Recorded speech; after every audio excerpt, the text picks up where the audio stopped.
Woo! No Avengers! What's up, everybody? On my way to the tower. It's gonna be a good day. It's gonna be a good show. Kind of a cool one. Different kind of stream today. Different kind of stream today. We're gonna be reacting to a couple of videos, actually. Big interview. The first interview ever with all three Spider-Man actually talking about the movie. It is blowing up right now. A lot of people are talking about it, talking about different little things said throughout the interview.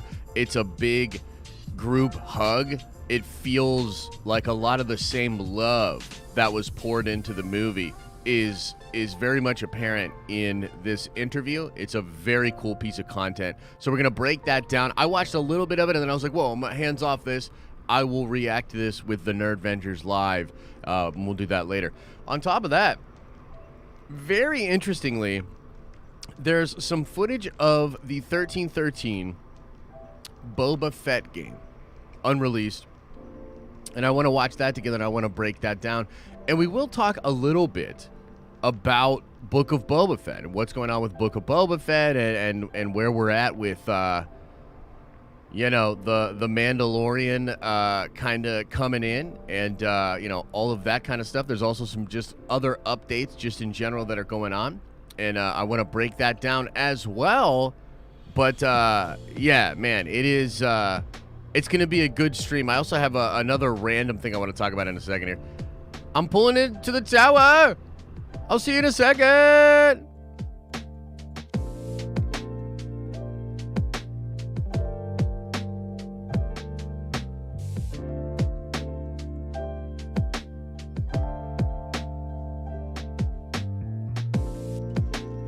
Woo!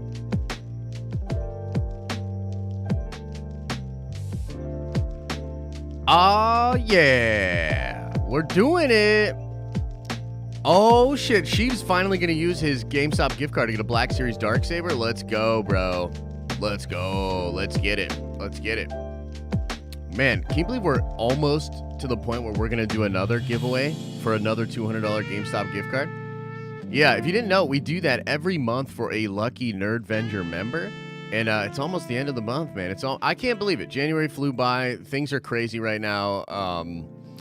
Seems like time is going real fast. But you know what else is really crazy, guys? I did something really weird. I've never done this before on a stream. And I was like, why not, man? Let's go crazy with it. Let's have a little bit of fun. As I was getting stuff set up for today's stream, McDonald's was trending. And actually, specifically, Mcmuffins were trending. Okay? And I was like, what the hell? I was like, what's going on with this? Why are Mcmuffins trending? You know, they're real yummy. But what did they do? Did the Mcmuffins say something beyond the pale? Did the Mcmuffins have somebody on their live stream or podcast that they didn't know made all these horrible videos in the past? Were the Mcmuffins hanging out with J.K. Rowling? You know? I was like, what's going on?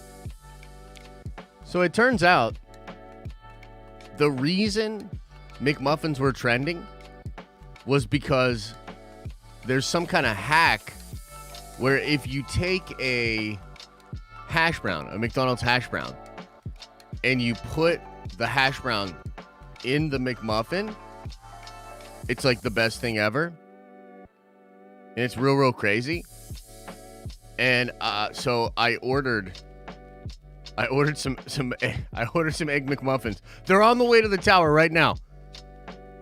And after we watch some of these videos, I'm gonna eat a gosh dang McMuffin with a hash brown on it. I'm going to eat it live. I'm going to tell you guys. I'll let you know if it's good or not. That's kind of where, you know, if you had that thought in your head just now where you're like, is that where his content is now at? Is that what we're doing now? Yes. That's where we're at over here, okay? Papa Josh rolled out of bed. started talking about nerd stuff. McMuffins were trending. Now I'm gonna eat a McMuffin, okay? Apparently, there are some people out there that are really into this. Apparently, there are people that eat food on like stream or on videos, and people just watch them eat food. Now, I'm a real sloppy eater. You know what I mean? I'm a real sloppy eater. So it's gonna be like and just stuff flying around, and it's gonna be really, really crazy. Like, I think the closest thing to it's probably Cookie Monster. So look forward to some Cookie Monster eating later in the day. Your ADD is running rampant today. Oh, you're telling me.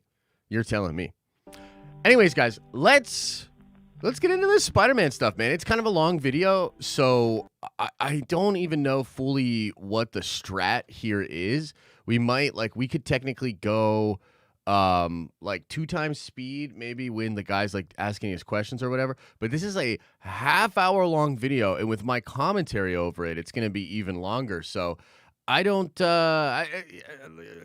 We'll just keep an eye on the chat. We'll keep an eye on the numbers, and as long as we're having fun, and as long as like people are still into it, we're gonna go through at least most of this. Okay, so we'll see. We'll see how it all goes. But again, this is the first interview with all 3 of these Spider-Mangs together, and it's really, really cool. Hi, Toby. Hello. Okay, so first of all, yeah, I wanted to sort of start here because they're all like, applauding and kind then, of like Andrew Garfield, who carried it on, and the next 2, hey, like they're all like super hyped up about it, and it just the whole interview has this kind of a vibe, really, where it just feels really, really good. Like, I clicked on the video like many other people did, and we were just like, okay, what's this about? And the dude's like just introducing them, and they're all just like hyped up for each other, like brothers actually would be, and it's just pretty and now awesome. Tom Holland, who's completed his first trilogy. We'll find out if there's more with Tom Holland right here. Welcome, and wow, I have to say right off the bat, did any of you have any idea Move my head a little bit. This movie would have the impact that it's had around the globe? Beyond all expectations, I think, even for Spider-Man. I mean, Tom, did you, having just done the 3rd one now?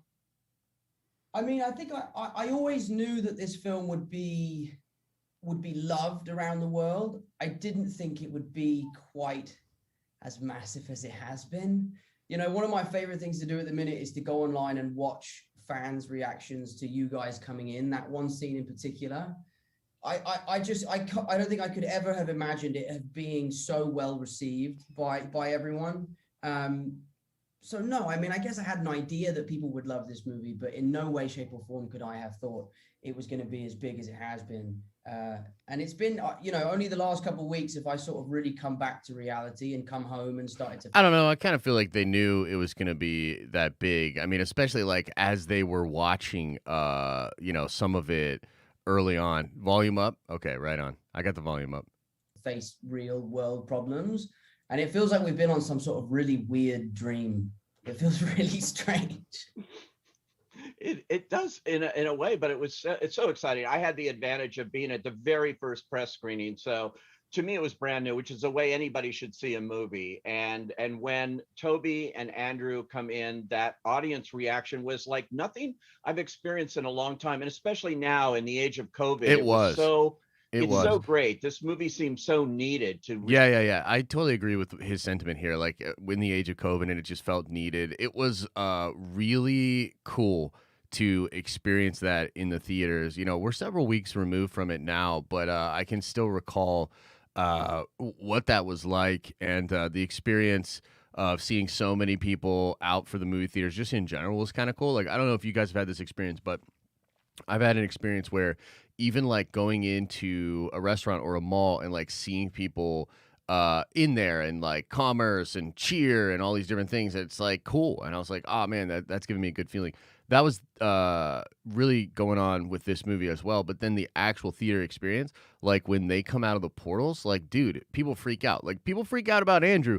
But then when Tobey comes out, like the pop that Tobey gets when he comes in was ridiculous. Restore our You know what I faith mean? in movies and the movie going experience. Toby and Andrew, I have to ask you though, how did you get involved? I mean, when they came to you, I can't imagine, Toby, they said, oh, we want you to do Spider-Man again. What was it? Yeah, I went and had a meeting with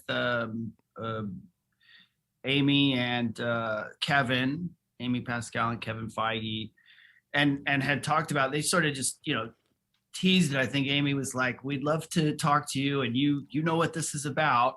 And I was like, okay, sure. Let's have a chat. I think And this is Amy. You're like, no, I don't, Amy. No. yeah, no, I know. I was like, What? maybe you could just give me a little bit of information, but I don't know. I gotta say, I was intrigued immediately. This part's like, dope, dude.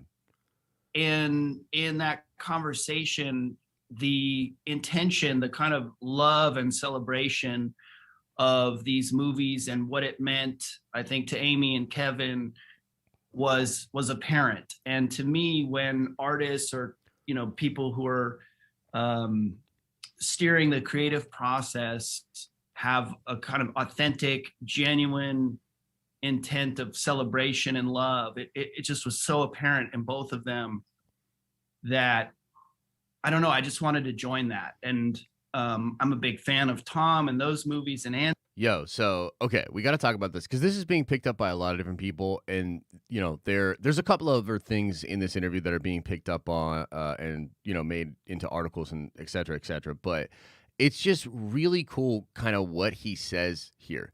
You know what I mean? Heck yeah, Peter B. Parker for sure, man. Me too.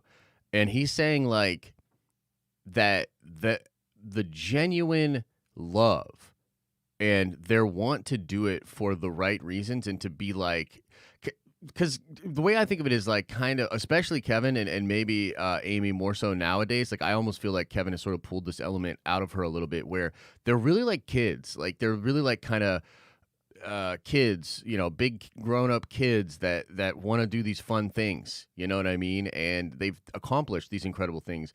And I can just imagine like being in that first meeting and Kevin and Amy being so enthusiastic about what this could mean. Now, Andrew's answer is like really, really cool as well. And you sort of get this sense that, and I think one of the reasons I really wanted to do this stream and take today to really just react to this is because the more I think about No Way Home, the more I think this was really a generational kind of film. It means so much to so many people. And part of the magic is that it's not just fan service. It's like a really well done, put together story that's really meaningful. And so these characters from the older films to be able to come in and do what they do for Tom's character, not just for the movie and the umph and all of that, but for Tom's character is such a big freaking deal, right?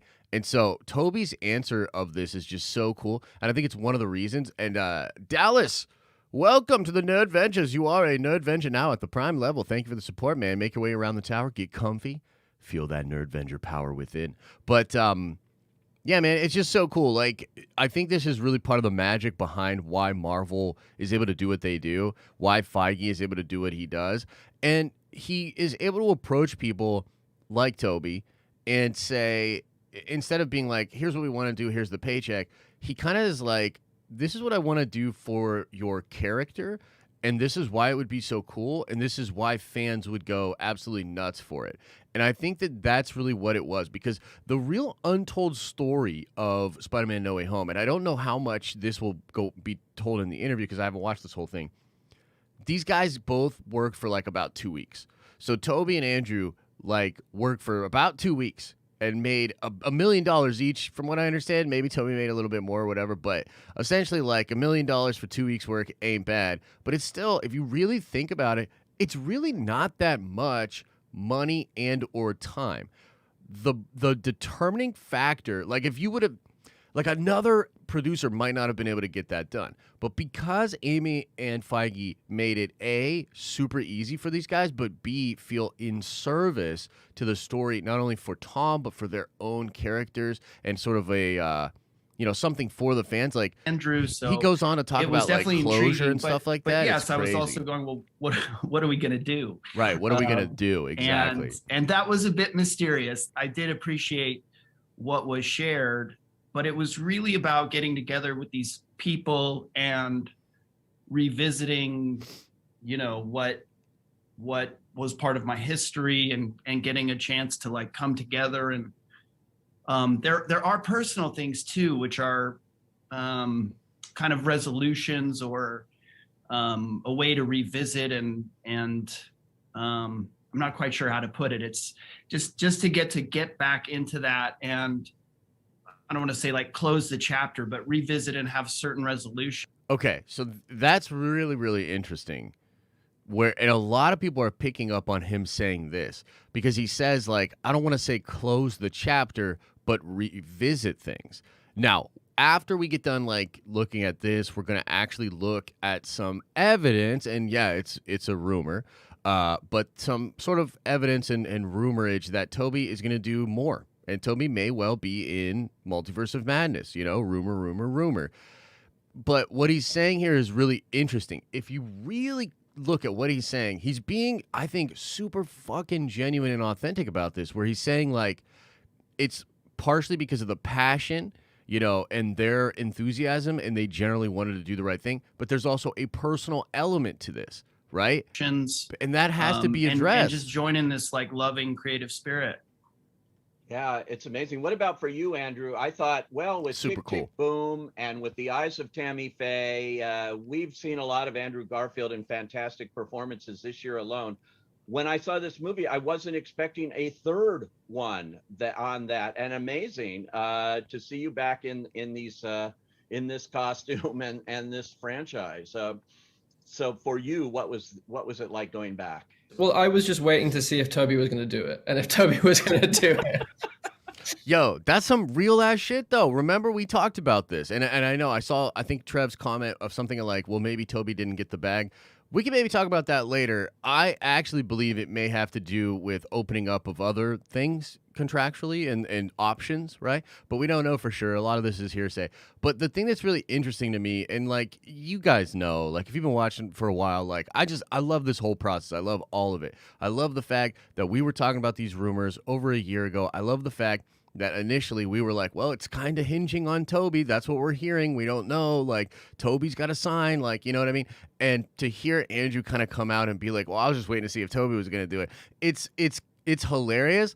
And it's also funny. Like, look at how much fun they're all having, commenting, making reference of that fact. It's hilarious. These dudes all have hung out. These dudes have had maybe an adult beverage together. These dudes realize the narrative and also the behind the scenes stuff. So it's funny, and it's another reason why, like, I just love all these guys together. You know what I mean? Like, I genuinely do. This interview's awesome. And I was like, well, I have no choice. I follow Tobey to the ends of the earth. I'm a lemming for Tobey. But that was sincerely a big part of it.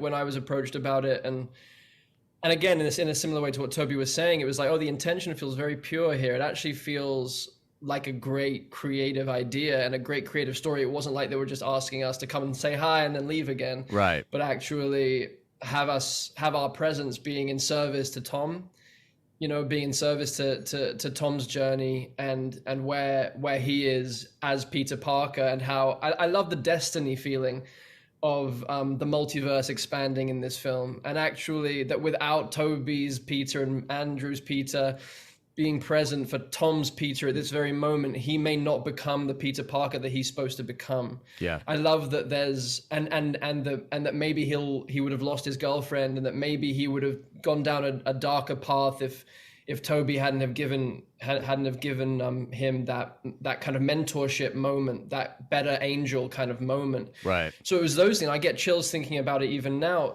So for me, it was like that's the and shit it's the though. same. It's like it's so cool, man, because and it's really just kind of fun reflection, because that's absolutely the case. It's not just fan service. It's not just come in, say hi, wave, and then you're out. It's meaningful.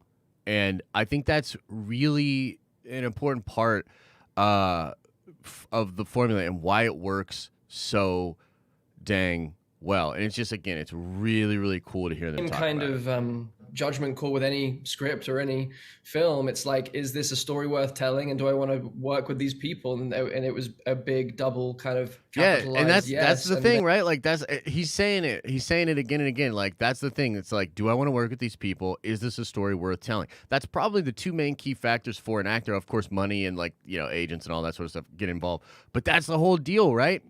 And that's why they excel. That's why they were able to pull this off. And exceeded my expectations, because the way that Tom and Zendaya and Jacob are as a trio is just like a kind of magical heaven kind of friendship, and then so welcoming of me and Tobey into the gang. And then the way that Tom works with John Watts and Kevin and Amy, it's like it's very open, it's very free. And so Tobey and I felt not only welcomed, but actually given lots of permission to play and to kind of find our way into being of service to Tom's story in this way. And it was just a kind of joyful few weeks that we all got to spend together, which it could have been an absolute, not like you kind of think, see well, what he says? Few weeks getting 3 Spider-Men together could go one of two ways. And I think it's a testament to these guys that it went the way that it went, which was a brotherhood, which is just beautiful. Which was a brotherhood, man. Dude, look, of course, yeah, I'm a big sweaty nerd and I do this stuff, for a living or whatever. But like, dude, like I get emotional watching this, dude. Like it's just to realize what it is and to hear them speak about it this way. It's and maybe it's just that Andrew's such a emotional thespian kind of dude, because even in the movie they sort of play off of that where he's like, I love you, guys, and they're like, cool. But like, damn dog, like the dude, the way he even talks about the project. Say, it's like, Toby, I just read this morning Sam Raimi just praising this reunion of all three of you, are the putting you all on the screen together and what it was in this film. I mean, he loved it, which is high praise coming from the original director here, I think. Yeah, I agree. How sweet. I haven't seen that. Yeah, just came out this morning. Someone asked him, one of the I haven't seen that, but we've had a lot of fun shooting Multiverse of Madness together. High praise. Tom, for you working with them, I'm wondering, did you have any kind of rehearsal time to get used to this idea, or did you just jump in and you're all in your Spider-Man motif here? Yeah, it was daunting. It was very daunting because we were a long way into shooting before you guys showed up. We were maybe 3 months into principal photography. And the date again lines up with our coverage, lines up with what we were talking about. Etched on my calendar, and I was getting closer. And closer. By the way, too, like, I'm not trying to be that guy, but remember there were all these people being petty, where they were like, "Bro, they're filming right now. What do you mean they're not? They didn't sign. What do you mean they're not doing all this stuff? Like, that's crazy." Well, dude, the evidence pretty much piled up that yes, they pulled exactly what they pulled off in Civil War, which is to say they were shooting Spider-Man stuff. Before they actually had Spider-Man rights, they were shooting with stunt doubles, with VFX work and things of that nature. So again, it's just kind of interesting. And closer, and the closer and closer I got, the more and more nervous I was. And then as soon as I met you guys in Atlanta, I realized I had nothing to be nervous about. But at our first rehearsal, I had asked Jacob and Zendaya to come with me, to just kind of be there as like my support system. Like, I'm going to go meet these guys. I'm really nervous about it. We have to read the scene and I don't know how this is going to go, because we're all playing the same character and we all have to bring our own kind of heart and soul into this. And, it means a lot to them and it means a lot to me. Does it mean the same? So Jacob and Zendaya were there on that first day. But I think it was really strange and almost a little unfair how they had us put the suits on and then just jump around in front of a camera together. Like that was one of the most bizarre experiences of my life. And again, Jacob and Zendaya were there for that to support me. But it was an amazing experience. Just made From him day like one, jump it around. was What? A roller coaster. Where's I that didn't wanna footage get at? off. And it was a lot of fun. And like you said, Andrew, like it was so collaborative. It was so playful. You know, from you cracking Tobey's back to you coming up with the idea of pointing at us, like it was all stuff that we came up with on the day. And it was just a lot of fun to be able to play with 3 guys in Spider-Man suits. It was Right? a strange experience, but one that I won't ever forget. Yeah, dude, Yeah, for you know, sure. and how did you guys keep this a secret so well? They I didn't, know you there's dumb all mu- that I mean, pressure on you. no, all due but, respect to the it host. He's really doing a good was job. A well-kept secret, and that's a hard thing to do in the age of social media and Yeah, internet Andrew, and how'd you keep it a secret? speculation. And did they threaten you with anything here Uh-huh. or what? You had the worst of it though, Andrew. Because you were doing press for months.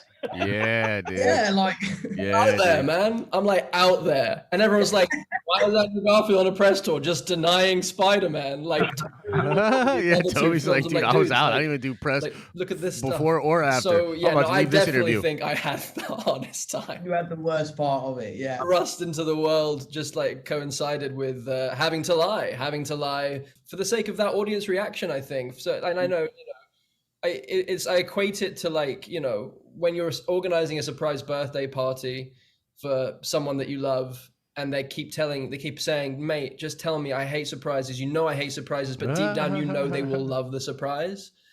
I justified my ethical kind of like unethical lying behavior. I call it fibbing more than lying. Right.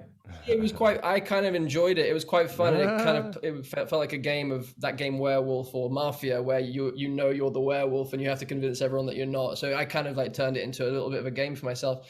I don't know. And it did result in this kind of like, even though there were all these leaks and all this stuff happening, I think like there was enough doubt in everyone's mind going, oh God, what if it isn't? What if it isn't? What if they don't show up? Mm-hmm. And then, so when we did, it kind of gave That's them true. that little That's extra really true. little Because bit of even icing me, on top of an already. you know what I mean? Like even myself, I mean, I was so confident about it that I said I would shave my head, right, if they weren't in it, right?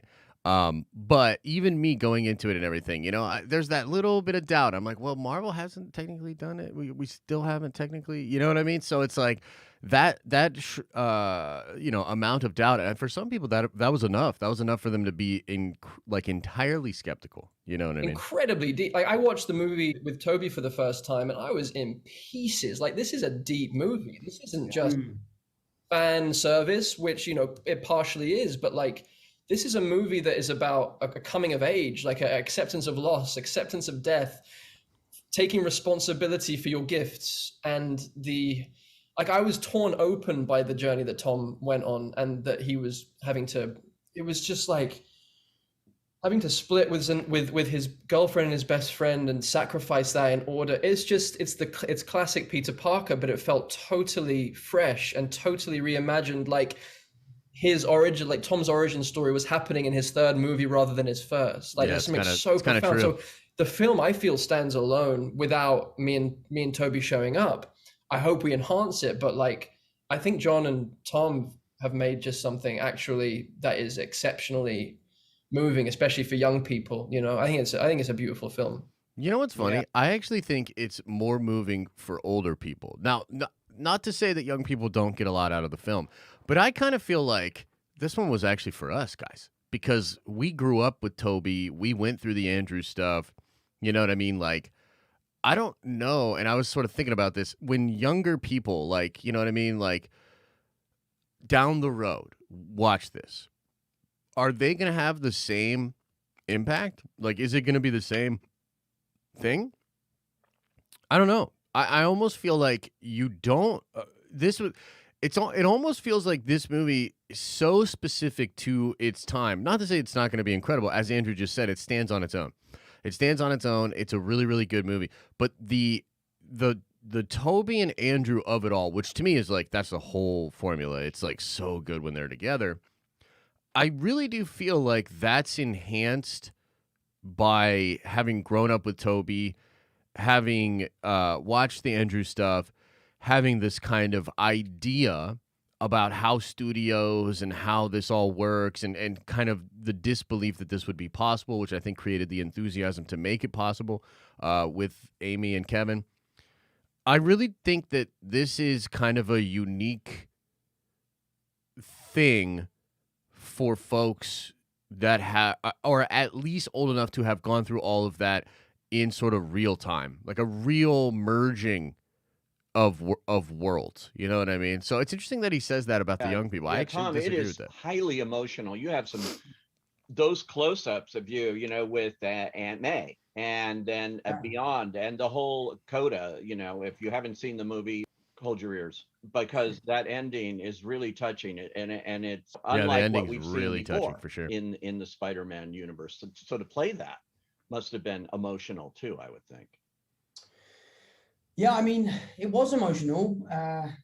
There definitely was a sense for me as an actor that this was the last time. I'm going to skip just a little bit ahead because I want to get into some Tobey stuff. Is that the way you look at it too when you looked at this, that this is like the end of one thing, maybe the beginning of another somehow, but the end here of what you started? Well, I'll say I remember being on set, and it was, I believe, our last day, Andrew, and it was really amazing. And I had the awareness of this, you know, the 20 years of history, but looking at Amy and Kevin and realizing that they've been there through all the different iterations. It's true. And it was really powerful. Just personally, it was really powerful. It was powerful for me to be working with Andrew and Tom, and powerful in a legitimately moving, emotional way. And then to witness Amy and Kevin and consider their journeys through all the films, it was really impactful. And yeah, I was just grateful every day. It was such a rich experience. And as the guys have touched on, the kind of sharing of something and the brotherhood of it, it was just so rich, emotional. And I don't know, I'm not like sitting there conceptually thinking about that all the time, but I would have moments where that kind of stuff would hit me. You know, day to day, it was just a beautiful kind of unfolding of this story and these relationships. So I was more just like in that on the day to day, but I'd have these like reflection moments, which were quite powerful and elegantly woven ultimately, because it's actually, you're thinking about taking 20 years of history and revisiting that, and how do you balance all of these things. And each of our kind of series of films have, you know, the characters we're playing the same character, but they're also unique, and the way those films and characters evolved in those films are unique. And then to bring all of that together, including you know, all of our super villains and all of that, it was pretty wild to witness the immensity of all of this history coming together and being put into what Andrew is saying is this, you know, standalone worthwhile story. And I too just wanted to say with the coda of the movie, I was really touched emotionally, but also I just thought it had such a sweet elegance to it. Like that was so amazing. And I agree in terms of the origin story and the kind of coming of age, or you know, Tom, your character stepping into this different kind of maturity and responsibility, and all done with this like really sweet, sad, elegant touch. It was just beautiful. Yeah, it's damn good. It's a remarkable movie, the way they did this. I got a big shout out here to John Watts, who I had seen Cop Car, and I think the first time I talked to you, Tom, it was with John, and when you had done the first Spider-Man, and all I could do is talk about this little movie Cop Car that he did and think, wow, this guy's going somewhere. What was it like working with John on this film for you guys? Andrew and Tobey had not before. Obviously, Tom had. What was that experience like?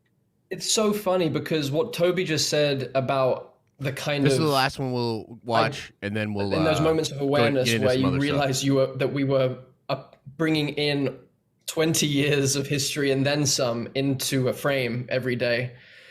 that hugeness that I know that we only got a sense of in moments. And I remember maybe the first time I got a sense of it where I think we were on a scaffolding and like we were talking to Doctor Strange, who wasn't actually there, and Tom turned to us and said, there's something that doesn't feel quite right about this. It feels a bit awkward, or like we just kind of stood here and both me and Tobey were like, yeah, this feels a little weird. We feel a little odd. And then in that moment, John Watts comes up the scaffolding, goes, that's the movie. That's it. We got it. It's the part of the film. This is the moment, and we're all like, we're insane. Then we weren't seeing what he was seeing, which he then just showed us, and it was just the three of us in our suits in the same frame. Yeah. And just how profoundly moving that is unto itself for Spider-Man fans the world over. And I think it was at that point where I was like, oh no, people are gonna like this movie a lot.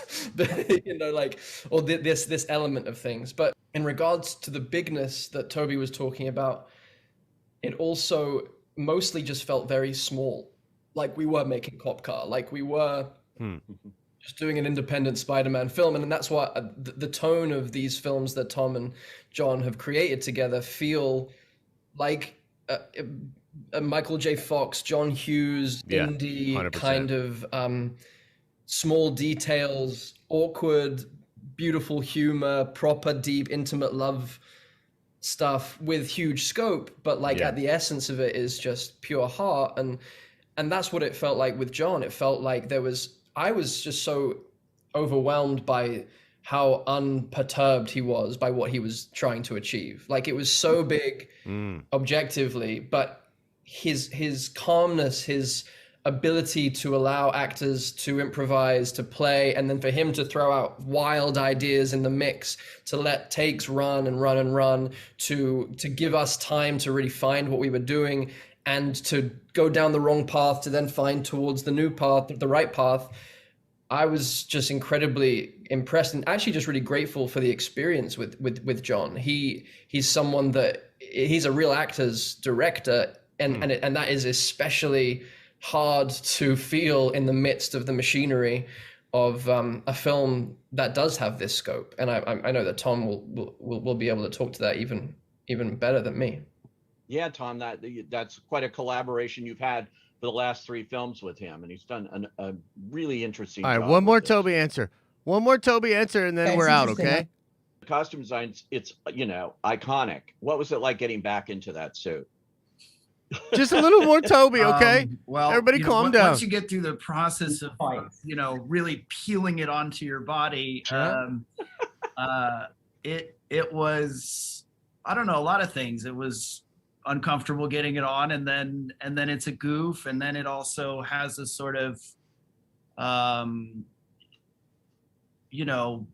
I guess a sort of a power in a sense, because it brings me back into that character. It really does. There's so much affinity for this character. It means so much to so many people that, once the sort of goofiness of being in lycra or spandex, once that goes away, you're like, oh wow, this is cool. This is that sort of a responsibility, but a blessing, like something that I get to do that I'm grateful for. And so that was fun. But honestly, like being with these guys, it really was just a much, much richer experience than I anticipated, or that I could really even express in words. I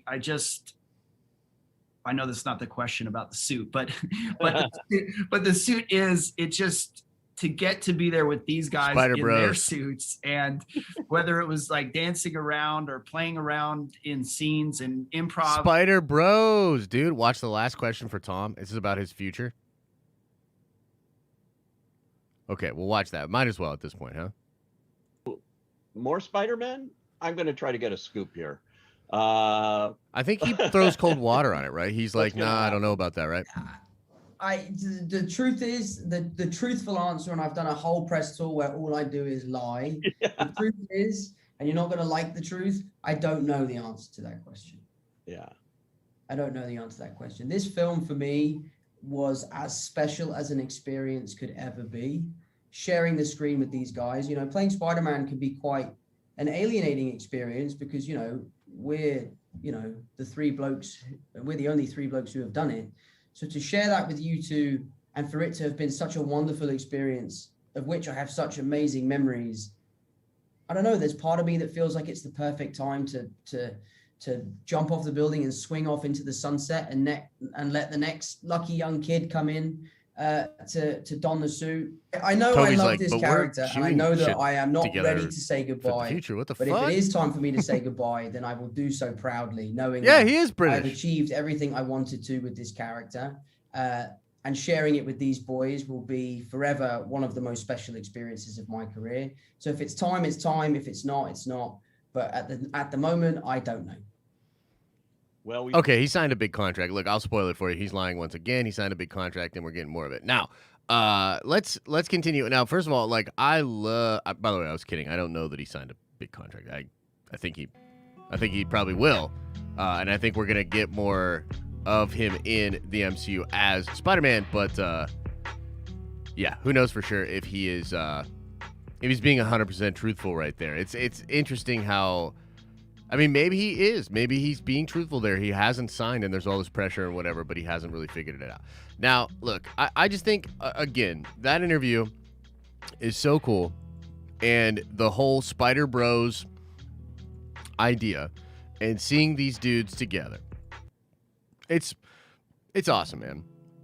And even the fact that, like, Toby's asked, like, I thought that was funny. Like, he gets asked about the suit, and all he really wants to talk about is the bros, the Spider Bros. You know what I mean? And just how cool it was to shoot with these guys, and how exciting that is. Now, there's a lot sort of being talked about out there as far as this was so monumentally successful. The film continues to go on and be very massively successful for Sony and for Marvel. And the question is, what is next? What's going to happen next? What's going on from here? And right now, there's a lot of rumblings about futures for all three of these spider dudes. That's what's fascinating.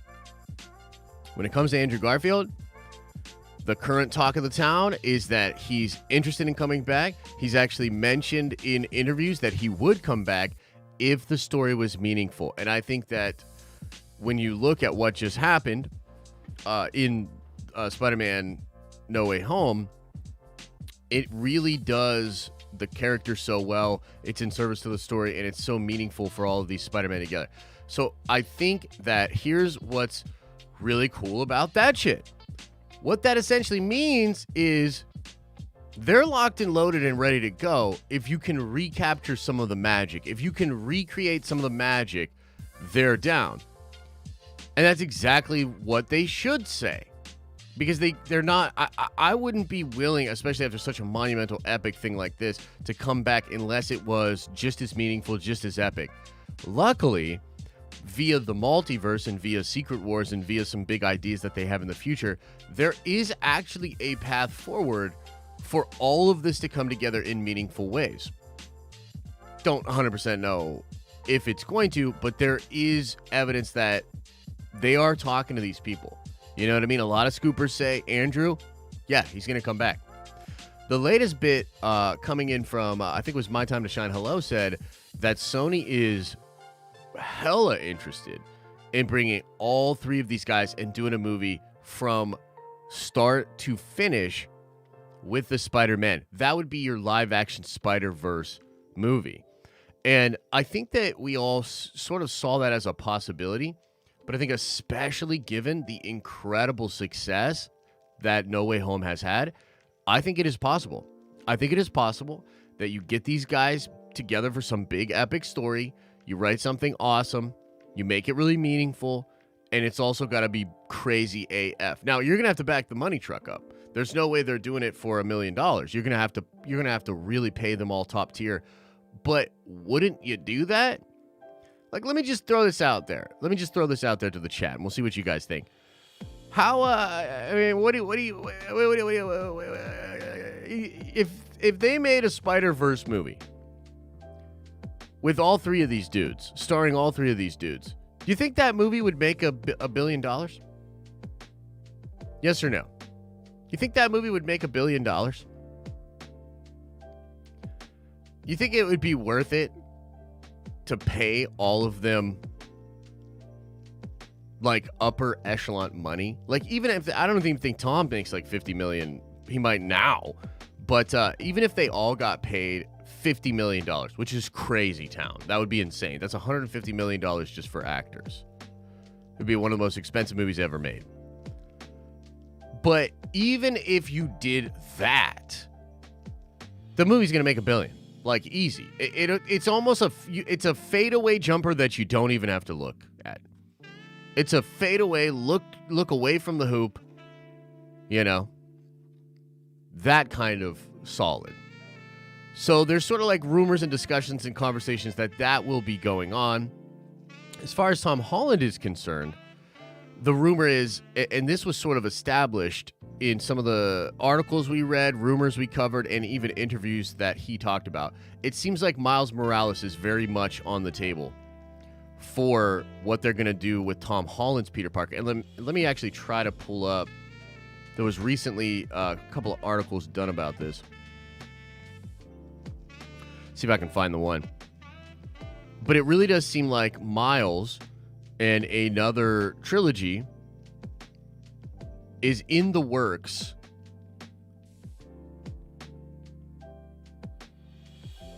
for Tom Holland. Let me see here. Where is it? It was making news, but news is fast these days. You know what I mean?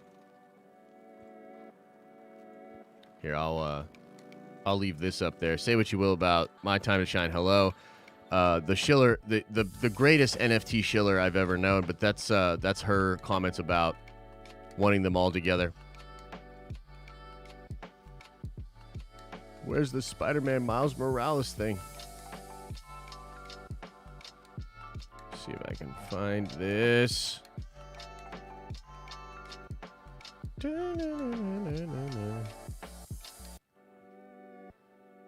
Mm-hmm. Okay, so I do have to open that up.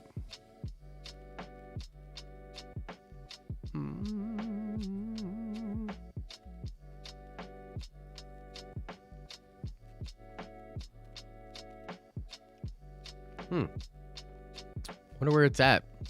Having trouble finding it. Regardless, there was a couple of articles done about this. It really does seem like that's going to be the case. Even Tom mentioned that he thought it would be really cool to sort of mentor like a Miles Morales type character and sort of pass the baton to them in the next Spider-Man movie or series. So we've been talking about that for some time. I think they will do at least one more trilogy with Tom, and the rumor is he's going to sign or has already signed a big 5-film contract, 3 more at Marvel, 2 more at Sony, which could be a couple of Spider-Verse type things, right? Pretty interesting stuff.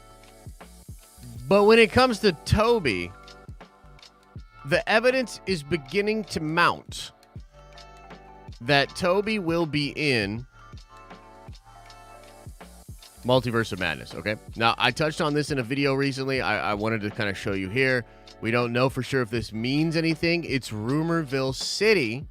Rumorville City, not 100%, so don't freak out. Don't try to cancel me. Don't talk to me about the fact that I'm ruining all the movies for everybody.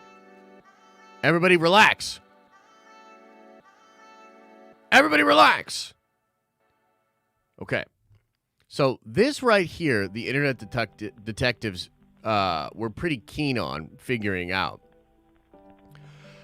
This is the Portuguese voice actor that does Elizabeth Olsen stuff, Scarlet Witch in the MCU. This guy does the voice for Tobey Maguire. He's also wearing a shirt with all 3 of the Spider-Man together.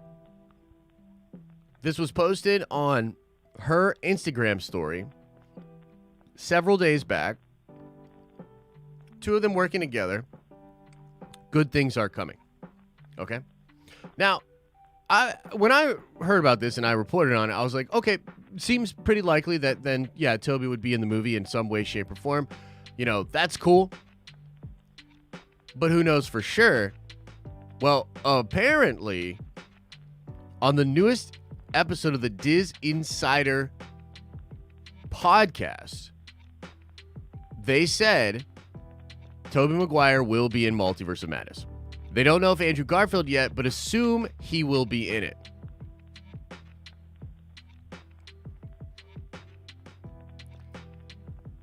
What? Well, that's happening. That's happening much faster. And then you start to think about a couple of things, like, for instance, the fact that Multiverse of Madness was delayed months and months. You start to think about some of the stuff we're hearing about the other cameos in Multiverse of Madness. Starting to, get some ideas of where this could all be going. And all of a sudden, Multiverse of Madness, we might see the Spider Bros again? You know what I mean? Like, we might see the Spider Bros again much faster than we originally thought. And then if we look at this, just because Chad is telling me about it right now, my time to shine, hello, probably watching the stream right now in between shilling NFTs. But anyway, here's something she said 9 minutes ago. It's pretty interesting. They added even more cameos for Doctor Strange 2. Now, look, I'm not trying to, toot my own horn here. I'm not trying to say that I'm the fucking best or whatever. But, toot, and I'm the fucking best! Listen, I said it in videos the other day. I said, look, they wrapped the reshoots. They show a cut for after the reshoots, okay? After the reshoot cuts, I had a feeling, I was guessing and speculating that they could be adding even more characters to Multiverse of Madness that were not seen during the cut. Because you have to understand, they're trying to do really, they really want to tighten down on leaks. Okay? And so, even though the reshoots are done, right? And even though we're hearing things like, just yesterday it came out that Hugh Jackman will not be in Multiverse of Madness. Okay? They want him in for Multiverse of Madness, but they couldn't figure it out. He wasn't in the cut that was seen at screeners. Tom Cruise Iron Man was likely not in the cut that they saw, the newest cut after the reshoots. But they still have months. They still have 100 days or something like that. And it's totally possible that they're shooting stuff either on, stagecraft, or they're shooting stuff in different situations to try to really preserve cameos. How are they adding more cameos to Doctor Strange 2 when the reshoots aren't done? And I mentioned this in a video the other day too. When they asked point blank to Sam Raimi, is the movie done? Do you know what he said? He says, I wish I could answer that. We did something, we had a cut, people were showing the cut, but we're always making changes. We're always doing pickups. We're always changing things, and we're going to get it as close to great as we possibly can. I think this movie, in the anticipation of Multiverse of Madness, is going to be unlike anything we've seen before, but I expect all of these crazy things to happen. Who knows for sure? Maybe Hugh Jackman's not in it. But it's also possible that they want you to believe he's not in it. That they've finally figured out the pipeline of leaks. They finally figured it out.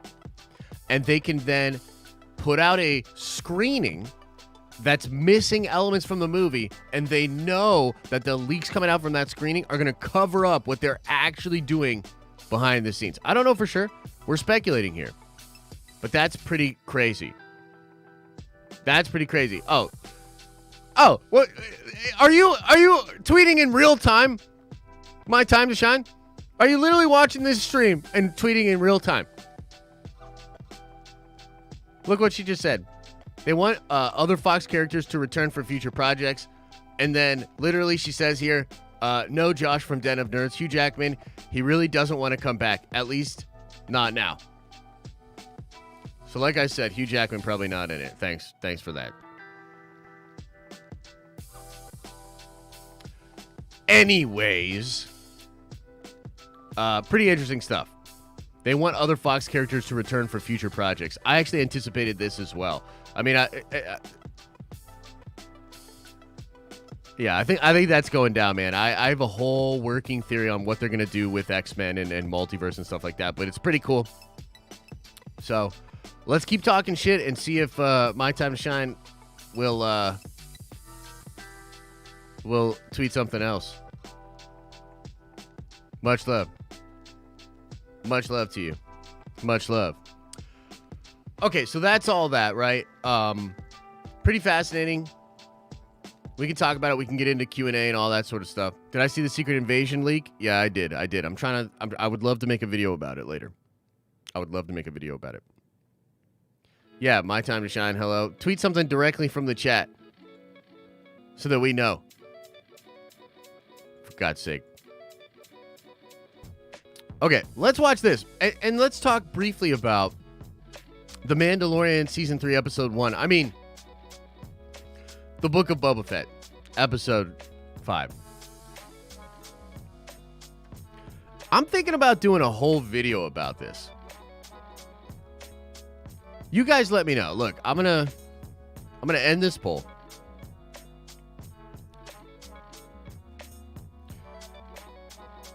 Soon Theory will answer you in real time too. Yeah, right. Okay. Oh, and by the way, I forgot to tell everybody we're deleting all the nerd coin. So let me tell you a little bit about this bet that we had, okay? Let me tell you a little bit about this bet. And I want to do this poll. Should I do a whole video on Boba versus Mando? Should I do a whole video on this? I've been thinking about doing it.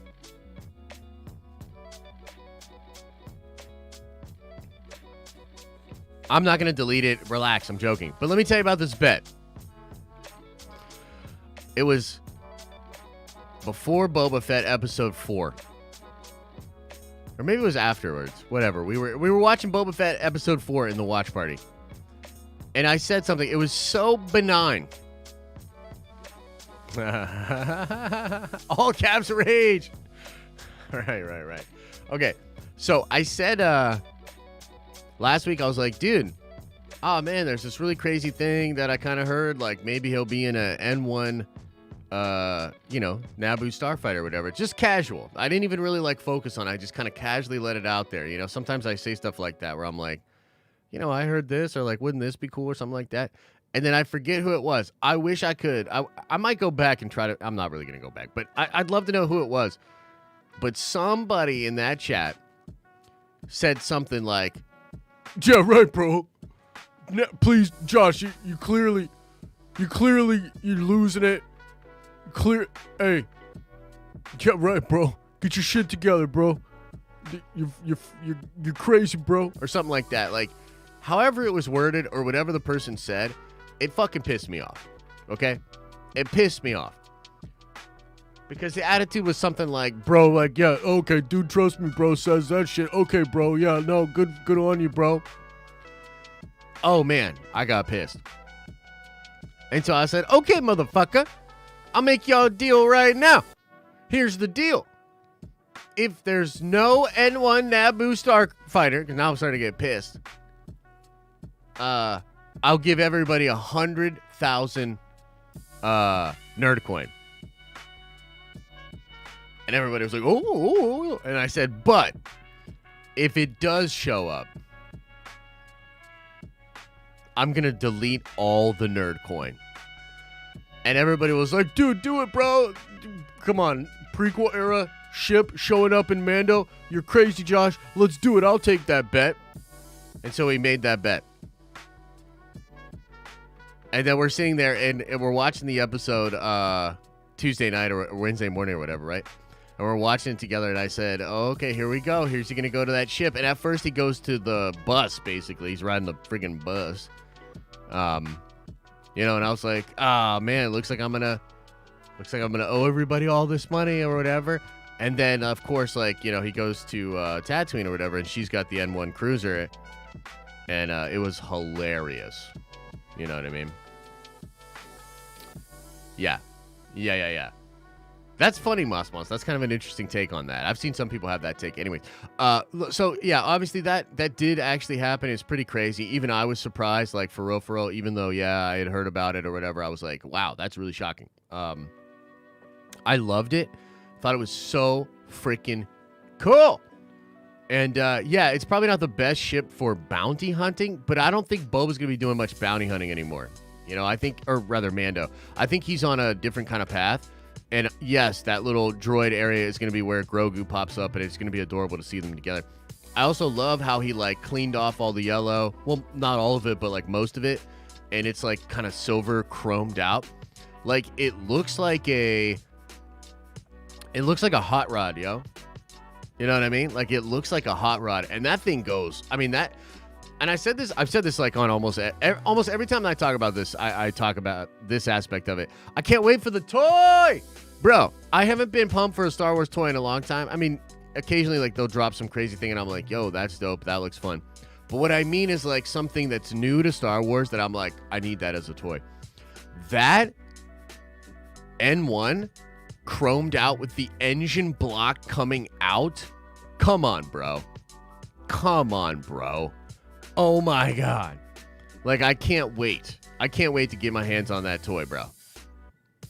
I need the toy, okay, is what I'm saying. Yes, I'm a grown-ass man, you know, doing grown-up things, and yes, I still need the toy. Is the toy for the coming baby? Fuck no. It's for me. Okay, the baby's probably not even going to play with that toy. Baby ain't playing with my toys. Baby, get your own toys. You know what I mean? And I can actually just see it in the living room now. Like, the baby's, like, on the floor, and it's got its toys. Baby, if you even come over and start playing with my toys. No! You go over and play with your own toys. This is Dad's toys. You understand? So anyways, regardless, it was super cool. Now, look. 80% of you say, yes, I should do a Beta Fett video about him and Mando. And you know what? I will do that video for you guys now. It'll be the first video I work on after the stream. We got to watch this.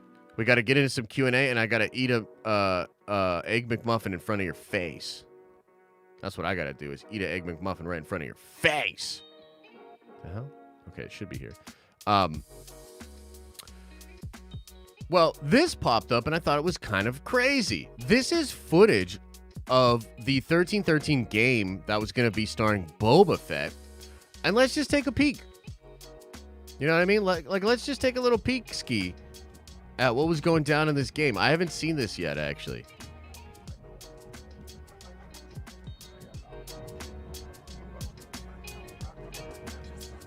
So he's kind of just walking around. Bunch of creatures down here.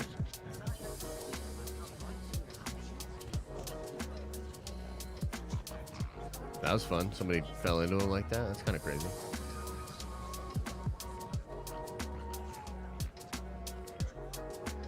I guess I should pause this music so we can get the full effect. Uh-oh, here he goes. Here he goes. He's doing something. Chasing somebody down. Into the meat. I wonder if this is... Did this inspire what was happening in the last episode? Get over there, Boba! Use your jetpack. Wait, what? Okay. Oh, he doesn't have his jetpack. Interesting.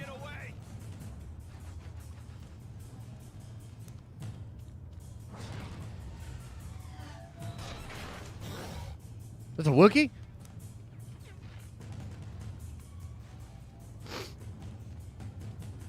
This seems kind of fun. This would have been cool. Yeah, bust through! Like Batman. That was cool. What the heck? Dude, I love the Coruscant out there. It's kind of fun. Whoa, Boba! Okay, he got it. He got it. Gonna swing on those things like Prince of Persia. Let's go.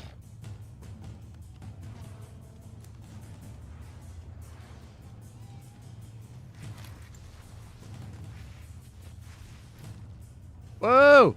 Whoa!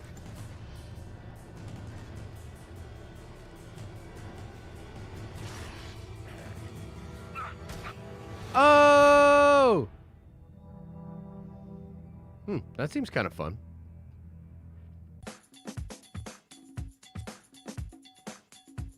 This music's dope. It's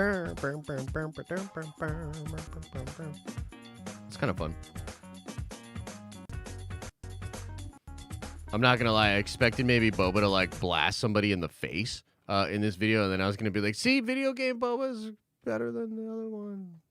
This movie. So didn't happen. Regardless, this would have been a cool game. I like the concept, but it's also worth noting that Star Wars games and what's coming up with Star Wars games seems pretty hot too. Seems like we got some real cool stuff on the way when it comes to games and Star Wars. Let me see if there's anything else going on. Let me see if My Time to Shine Hello is tweeting that she's watching.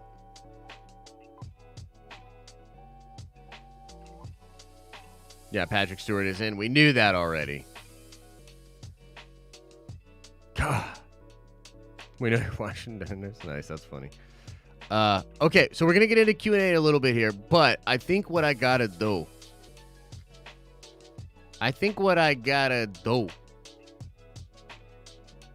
is try an Egg McMuffin live, and it's a little bit cold right now probably too, so give me a second. I'll be right back, everybody. Everybody get ready for the most riveting content you've ever seen on this channel. I'll be right back.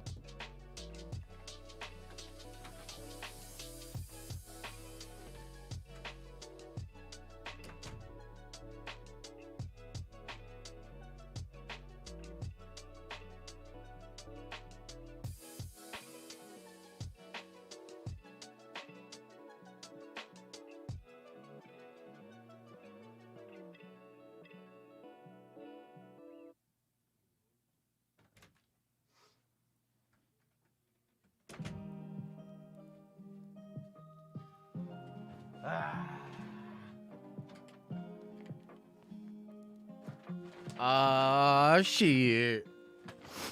All right, we're trying this. We're trying this together. And if you don't know what the hell's going on, you're like, why does this dude have McDonald's? First of all, because McDonald's is good. Oh, and McDonald's is gross. And I go, shut your mouth. They sell 1 billion hamburgers a day. Some of you are lying.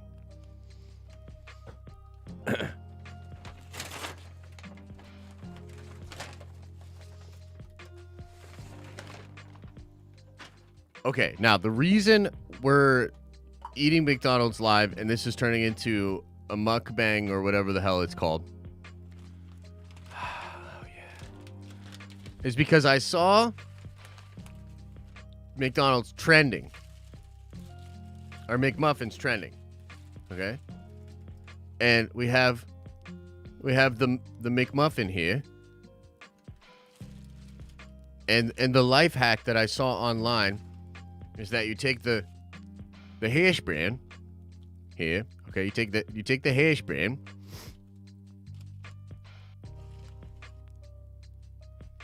Unsheath it. And you put it on the McMuffin. You put it on the McMuffin. Okay? And then you put this back on there.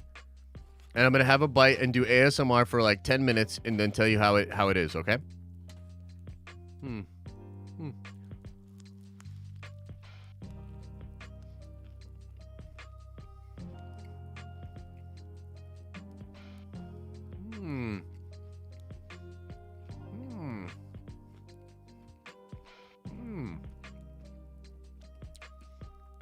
That's nice. That's nice.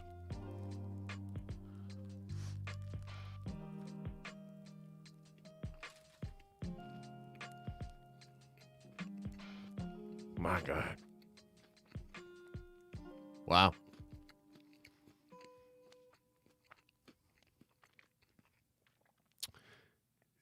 10 out of 10. Would recommend. All right, let's put that aside. I'll eat that in a little bit. Okay. Woo! Look, I know some of you are really confused right now. Here's the deal. Someday, when you grow up, if you work really hard and you get lucky, you can have a live stream and you can eat an egg McMuffin in front of like 700 people. If you want to. If you want to, okay? All right, we're going to shift into Q's and the A's. I want to know what's on your mind, Nerd Vengers. I want to know what you think about all the things. Is there something going on out there in the nerdy realm that we did not touch on today, but you demand to know what I think about it? Let me know. Let me know, and we will shift into Q&A. Ugh, too much sugar in that coffee. What the hell? They put too much sugar in it. Let's see here. Dallas Davis, welcome to the Nerd Vengers. You are a new Nerd Venture today. So thank you. Congratulations on making the best decision that you've probably ever made in your entire life. I also want to say that the stream today and all the streams, all the content for the Den of Nerds brought to you by the Nerd Vengers, the people you see in chat with the badge next to their name, the greatest online community that there ever was or will be. You can join, get a dope badge that changes over time. Get access to behind-the-scenes streams, like last night when I told everybody how I really felt about Boba and all of that stuff. Behind the scenes, not public. You get 20% off our Teespring store. And yes, I may well make a Beta Fett shirt. And if you want to get 20% off of it, you're going to be a member. We also give a $200 GameStop gift card away each and every month to a lucky Nerd Venger member. And that's just all the official stuff, you know. And there are reports of getting superpowers. There are reports of, your finances getting in order, you know. There are reports of, vision improving, male pattern baldness reversing, all kinds of interesting things. Not financial advice. Don't sue me, bro. But there's a lot of benefits to becoming a Nerd Venture. Just do it. Become a Nerd Venture today. All right, let's get into the super chats. Q&A time, ladies and gentlemen. Q&A. Oh, wow. Okay, so let's see here. Terry Moto says, good morning. McDonald's put in a hash brown on a McMuffin. That's something that comes on New York breakfast sandwiches. Hashtag recast of Charlie. Yeah, I think I've had it before. What's the place called? Manhattan Bagel? I think it's one of them. That is awesome, man. Bagel and egg sandwich with a little bit of smoked salmon on it, too. Woo! Shit is excellent. Shit is real, real good. Peter B. Parker says, this movie has a special place in my heart. I'm 26. Me too, man. It was really, really cool experience. Emotional kind of a movie. Love it. Can't wait till it comes out. Apparently at the end of February, it might be out for like digital release and stuff like that.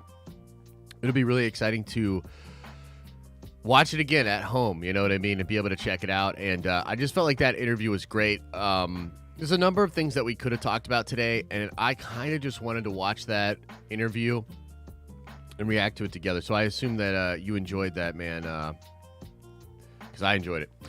Mike Toast says, I feel like No Way Home had the same ending as Wonder Woman 84. Let me think about this. In Wonder Woman 84, they, I guess, reversed the spell with that. I mean, I could see some similarities. I wouldn't say it's the same ending, though. No. I could see some similarities, though.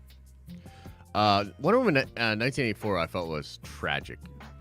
You know, when I first initially saw that movie, I was like, yeah, it's pretty fun. And then the more I thought about it, I was like, ugh. And it's definitely not even close to on the level as the first one, man. The first Wonder Woman movie is a special kind of movie. That movie was incredible. Incredible! MCU Drew with a $5 house says, Josh, I get that you're about to be a daddy. No need to acquire the blood live on camera. Also, biscuit over McMuffin. Oh, the bod. The dad bod. Yeah, we're doing dad bod. Dad bod live. That's the new channel that I'm going to start. Dad bod live. Where I start to eat McDonald's more and become a dad bod as well.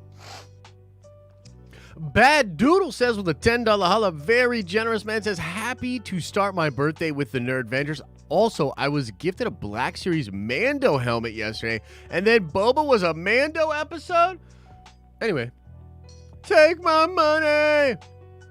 Let's get some happy birthdays in the chat for Bad Doodle. That's awesome, man. Happy birthday to you. And you got a Black Series Mando helmet? That's pretty sick, dude. That's pretty sick. And yeah, it's a weird situation with Book of Boba, and I can't listen to this fucking sad ass music anymore, Chet. You're gonna need to turn that. Oh, I hate this. I hate everything that's happening right now. I don't understand why dude, just exit out of the whole thing. I don't understand why we have so much trouble with trying to play music on stream. It's so crazy to me. And you know, like, I love YouTube and things are, like, you know, really good for us and blah blah blah, like things are great, I'm happy, etc., etc. But like, it is still, there's still all these little problems. Like, were you guys there on we listened to MC Chris's the Boba Fett music a little bit? It's like 2 minutes of an hour something stream, and it takes the ads away from the whole fucking thing. It's like still really, really ass backwards, and I hope that they fix that kind of stuff, because I'm kind of over it, to be honest with you. And let me see something here. I don't want to do this, but maybe it's the best way to get this going on here. Just to get some different stuff going on. It's like every time I feel like I have a solution, it doesn't actually do it. Play this one. That's fine. Dude, what? Like, what the fuck? Like, I'm literally like clicking, like, nothing on the internet. Like, maybe I'm crazy, but I feel like nothing on the internet should ever not work after being clicked several fucking times. Like, if this is a play function and we're trying to hit fucking play on this music, it is absurd that I click that and it not only doesn't work, but it doesn't do anything. Like, dude, get the fuck out of here. Like, does anybody else have problems with Spotify on the web browser? Because it's infuriatingly bad. Like, I none of this shit's gonna work. So now I can't. I'm losing it, dude. I'm losing it. Okay. I'm going to put this music on, actually. Instead. Just a little Star Wars music in the background, because none of this other shit will work. Infuriating. Anyways. Thank you, Bad Doodle. The Exodus says, Tom Cruise, baby superior, Iron Man, brace yourself. I hope so, man. I really do. Again, a lot of the, like, scoopers and people like that are saying, nah. They're like, nah, fam, it ain't happening. I still think it's possible. I'm still holding out hope. I'm still holding out hope, guys. I'm still holding out hope. Thank you, man. Appreciate the support. The real Jesse Lee Reed says with a $5 holla, the Razor Crest was Din's home. Din buying an N1 is like midlife crisis guy buying a sports car, then he realizes he needs a work truck or an RV. Lame. Wow. I wonder if anybody else, like, really strongly feels that way, because it seems like you're really upset about it. I'm so on the opposite end that I'm finding, like, trouble. Like, I don't know, man. I'm just not there. Like, I'm not even close to there. I think it's amazing. Low Live says, so is there a Boba Fett skin in the game? In the game we were watching? That would be sick, dude. That would be kind of funny. John Parker says, that ship is sweet. Oh, and Kenobi. Take my money. McRib. I've had a McRib or two. You know, I won't lie. I won't sit up here and act holier than thou. I've had a McRib or two. You know?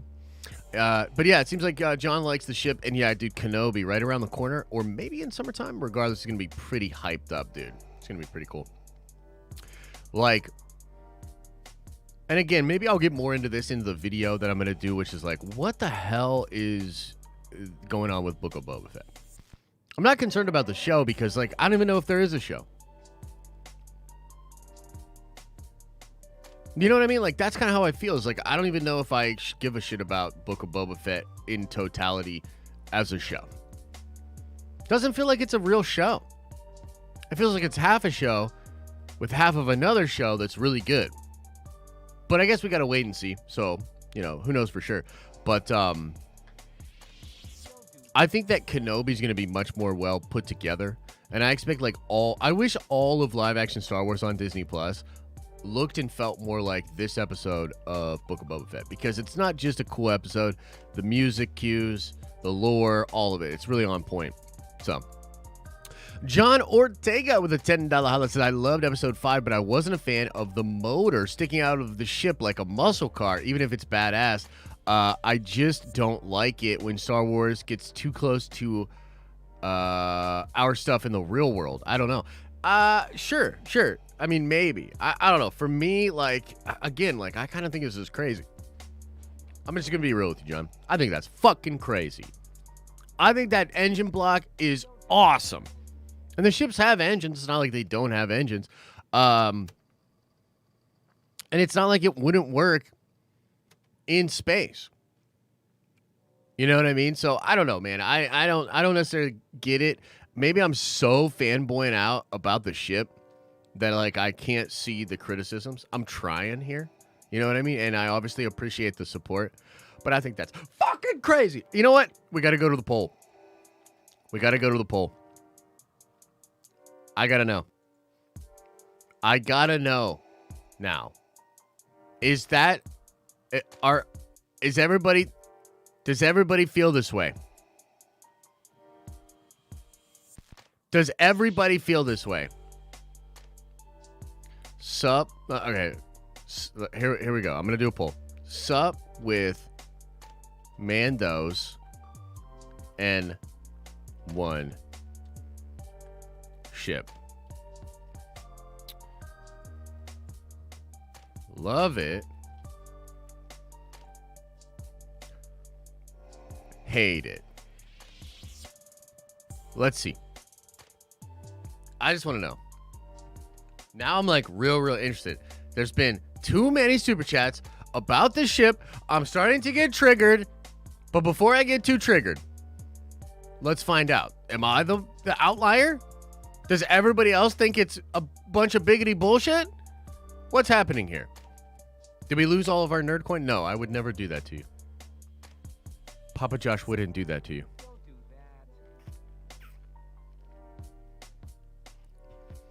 I agree with Kendall. Kendall said he's not a bounty hunter anymore. I agree. That's not his journey anymore. Why is there never a middle option? JP, first of all, I've had middle options before.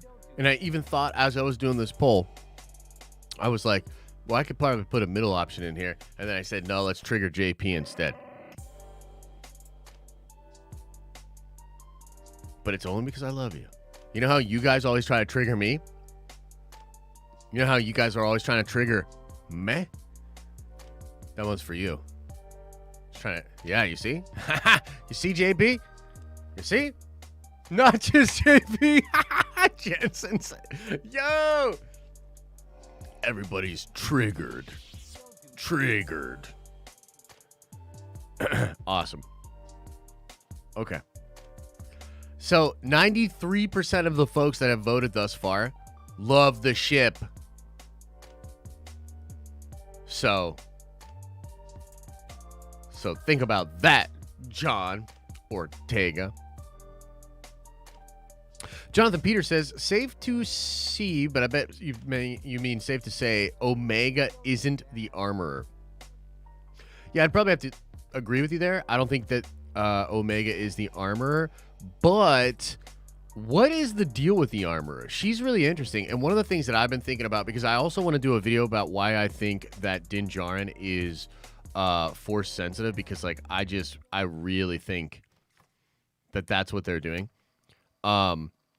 But The armor is interesting, right? Like, what's her deal? Because she activates the Darksaber, and she's pretty easily able to, like, spin it, turn it around, you know, look at it and whatnot.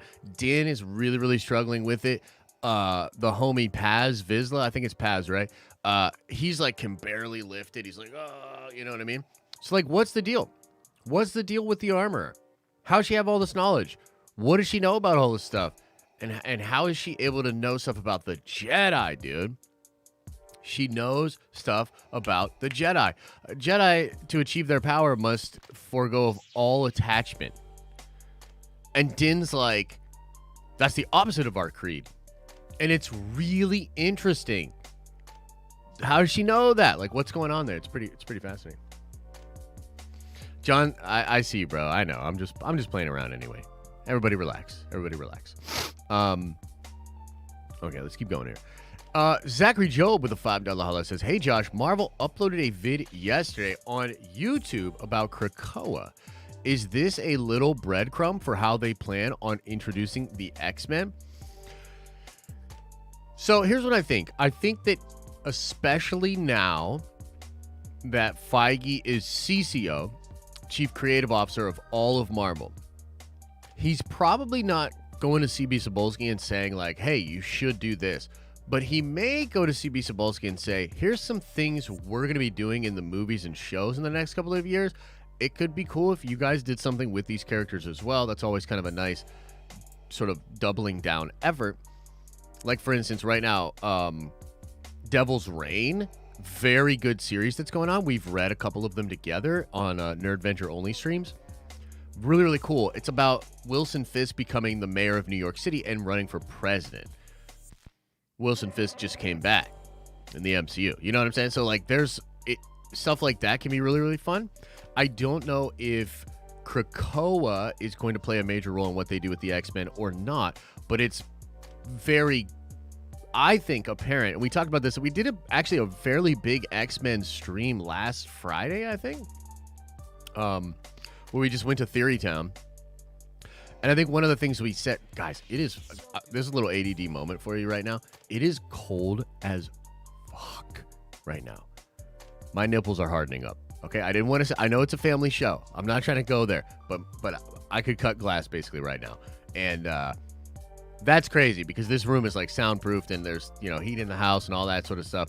It is so goddamn cold where I'm at. Like, cold. Okay? I was looking at, anyway. Yes, my ADD is out of control right now. Who said my ADD was popping off? It was a Jedi Jen earlier. And she was like, yo, Josh's ADD is really going crazy today. Yeah, you're right. You're right about that one. The point is, Zachary Job, I don't know for sure that it means exactly that, but it's pretty obvious to me that when they got the rights back to the X-Men, they started taking X-Men way more seriously. Like, X-Men, they had been doing stuff, but it was like there was not a huge effort to consolidate and or do some really crazy stuff with the X-Men. The Hickman reboot thing with X-Men, that coincided with Marvel Studios getting the rights back to the X-Men. Now we've been living in sort of a new resurgence, a renaissance of the X-Men in comics for a couple of years now. And it is because, at least in part, because they got that license back. So I don't know. Maybe we'll see Krakoa. Maybe not. Dark Dragon X7 with a $10 holla. Very generous, my friend says. Been reading some Hickman's Future Foundation recently. Whoo! Love it, dude. Love that shit. And while they are different teams, it got me really excited for what Watts does with F4. Yeah. So, 100%, man. Hickman's Fantastic Four stuff is incredible. I will also tell you, as a big sweaty nerd. Oh, yes. Thank you, Jedi Jim. I will tell you as a big sweaty, and I'm a, you know how I simp. I simp for Feige. I simp for Dave Filoni. You know what I mean? I also simp for Jonathan Hickman. Jonathan Hickman is one of the greatest comic book writers, I think, ever. Ever. I mean, obviously, you got your Alan Moores. You got your Frank Millers. You know, you've got incredible talent. Grant Morrison. You know, you've got some I think Bendis, Bendis stuff. Jeff Johns, you know what I mean? Can't really play nice with others. Destroys movie studios when he touches them. Probably, just kind of an all-around not that great of a dude. But I tell you, with comics, incredible talent. Jeff Johns has written some incredible comics. I think Hickman is in that list and maybe at the top of the list, frankly. His Fantastic Four stuff to me and his Secret Wars stuff, it feels almost like one big story. His Fantastic Four, his Secret Warriors, like all these different things kind of feel like a big story that finishes off with Secret Wars. But yeah, John Watts, dude, I actually wanted to say this while we were talking about the interview, right? They were talking about John Watts when we were watching that interview with Toby and Andrew. And one of the really cool things was just talking up John Watts. And John Watts, not confirmed, but very likely to be the guy that is handling the Fantastic Four movie. I think they announced that already, but there's some confusion as to whether or not he'll actually do it. If John Watts indeed does Fantastic Four, we're in good hands, guys. We're in really good hands. You know what I mean? So pretty cool. And yeah, I appreciate you. I appreciate you, man. Alexa with a $10 holla says, my Twinkies say thank you. I had to pick them up from school due to an exposure. All the talk about McDonald's, I ended up taking the kids for a late brunch. Wait until the pregnancy cravings start. Yeah, well, that's kind of fun. That's kind of fun. I hope they like their McDonald's. Do they get Happy Meals? They still give away cool toys in the Happy Meals? You know what I mean? Is that still a thing? That's pretty awesome. And yeah, pregnancy cravings. Yeah, that's probably going to be a thing. And maybe it'll be an excuse for me to like get some kind of awesome food as well, Austin Johnson says for the $5 holla, says, yo, Josh, I just finished Original Sin, and man, it takes some interesting turns.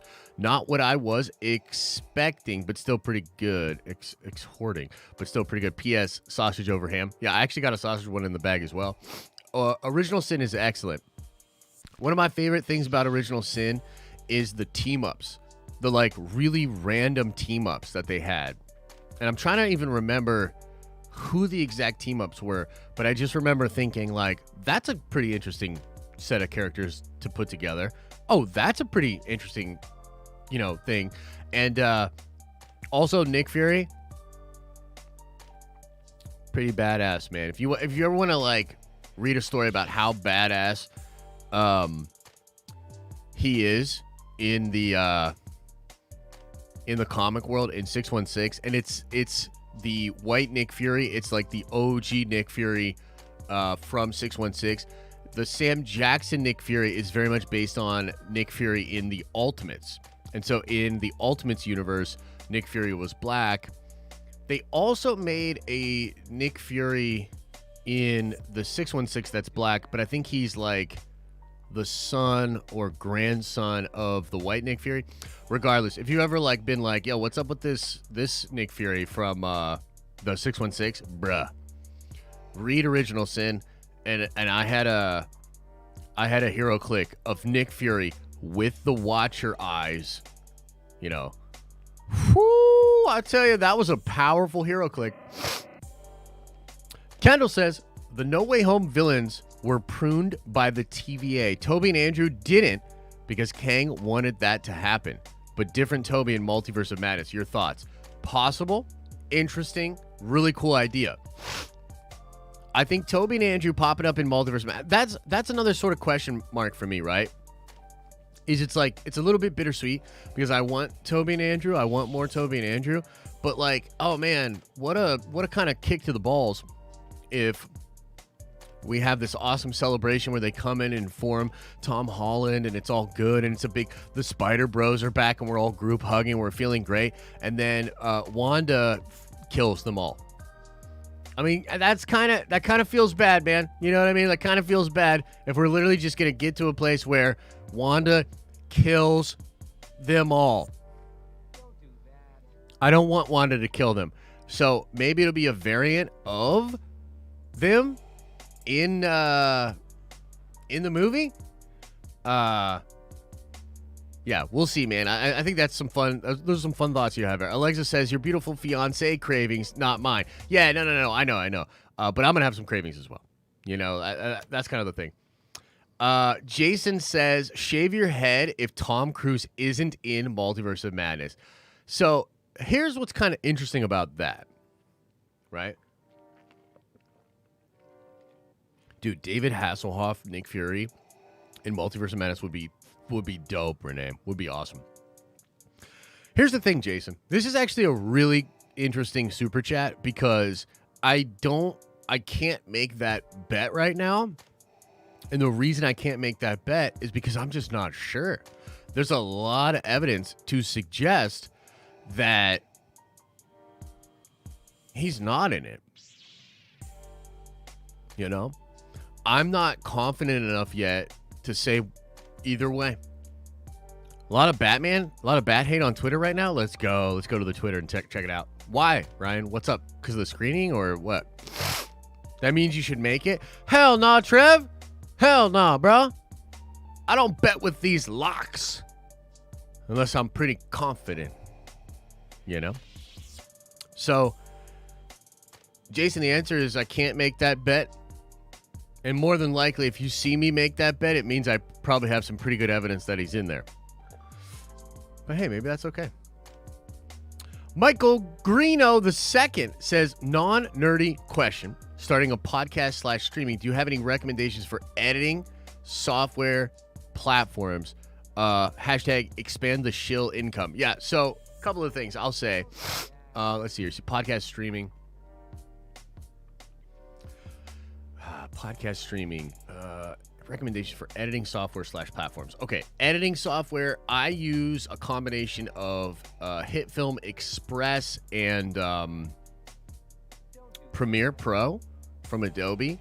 I use Photoshop. I'm really fond of Photoshop. But there's free versions of Photoshop like Photopea. There's a service called Canva. All kinds of stuff that you can do. Here's the truth, man, Michael. I'll tell you this. And this, I don't mean for this to sound harsh, but instead of, and trust me, I appreciate the support, but instead of like asking me that question, ask YouTube, ask Google. Google that. You know, what are the best editing software platforms? There are a ton of content creators that are specific to making content. So like Colin and Samir, incredible. Roberto Blake, incredible. People out there, Daryl Eves, you know, incredible. Think Media, you know, so many things out there. If you seek it, you will find it. You know, how do you make a good podcast? How to make good audio for a podcast? All of these questions can go into the Google machine. Ask the Google machine, my guy. You know what I mean? Nick Nimmin. Yeah, Hawks. Exactly. Nick Nimmin is awesome. Ethan K says, do you think it's possible that a lot of these rumors of cameos are fake, trying to throw people off the scent since they're cracking down on leaks? No, and here's why. Google, great advice. Rick Jones, yeah. Except it's ironic because you're right and the meme is funny, but it's also like fucking true, bro. Do you know what I mean? Like, it's also true. You would be so surprised the amount of people that don't actually use the Google machine to try to decipher the answers and stuff like that. You know, you'd be surprised. Anyway, Ethan K, great question. I'm grateful for the support and I'm grateful for the question. Here's why that is not true. Because we talked about Kevin Feige meeting with Patrick Stewart over 2 years ago. And now it's kind of come out that he's very likely to be the Professor Xavier, or at least one of the Professor Xaviers in Multiverse of Madness. Okay? John Krasinski met with Feige, and we talked about it 2 years ago. Now, very likely that Krasinski is, if not the only, at least one of the versions of Reed Richards in the movie. So what I'm saying to you is a lot of the rumors of these cameos are not fake. They are coming from actual reporting that has happened over the course of 2 years. Not like, oh, right now, what's going on? Let's ask this guy down the street. No, 2 years, a 2-year-long process. Multiple people with multiple sources digging this up. When everybody says about Tom Cruise, is it's not even debatable, in my opinion, that they wanted to do this. Marvel wanted to do it. So many of these reliable folks are saying that, yeah, they wanted to do it. The question is whether or not it actually is going to go through. As of yet, they're saying Tom's not in it, but they're also saying, yes, it was a thing. They sent a contract to Ben Affleck to be Matt for Daredevil. He's not doing it. But they sent the contract. Many people have verified that. You know what I mean? Many people have verified that. But it's a great question, Ethan. And yeah, I'm happy to sort of explain that for you. For Cuscala Lopez, by the way, Elisa was telling me that I pronounce your name wrong every single time. And that it's for Cusquela. Is it for Cusquela? Is that how you actually say it? And also, just let me know, you prefer it my way, don't you? You prefer it for Cuscala. You know? Like, just let me know. You know, I'm not trying to, one way or the other here. I mean, I'm trying to win an argument, you know. But for Cuscala says, about the N1, by the way, $200 million donation, very generous, says, about the N1, where is he going to hang them frozen dudes? Also, no bathroom, also no beds. Cool, but not practical. Also, it's weird how Mando feels more like Boba than Boba himself. Say hi to Elisa. I will. Yeah, but don't drag the E for Cusquela. For Cusquela Lopez.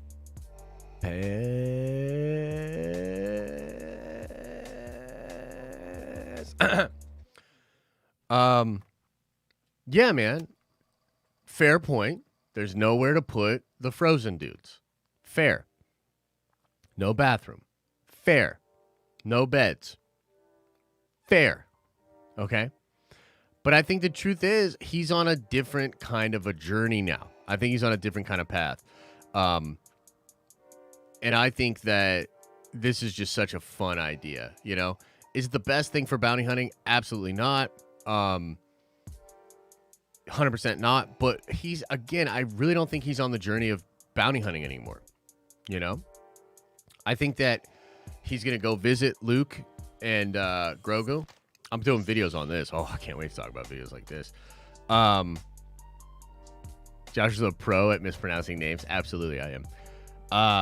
And I think Mando's going to go to Mandalore to try to bathe in those things. And also, by the way, the homie was taking the bus, bro. The dude's riding the fucking bus, dog. You know what I'm saying? Like, I had buddies in Philly, and oh man, like the day they no longer had to ride the bus, that was a good fucking day. It didn't matter that they were riding like a little jalopy, you know? It's the freedom. You don't have to ride the bus. You don't have to take your weapons off, man, you know?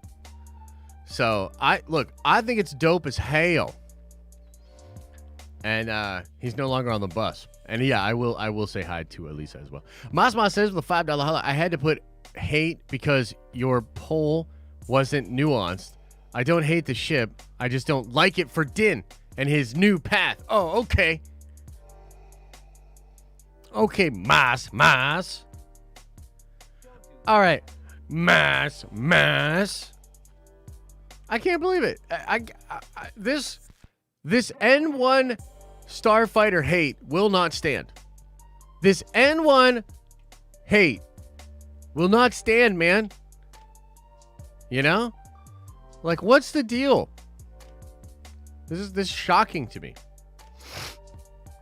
The Whataburger Breakfast Burgers owns them all. I've not had it. Thank you, The Exodus. I'll have to check that out.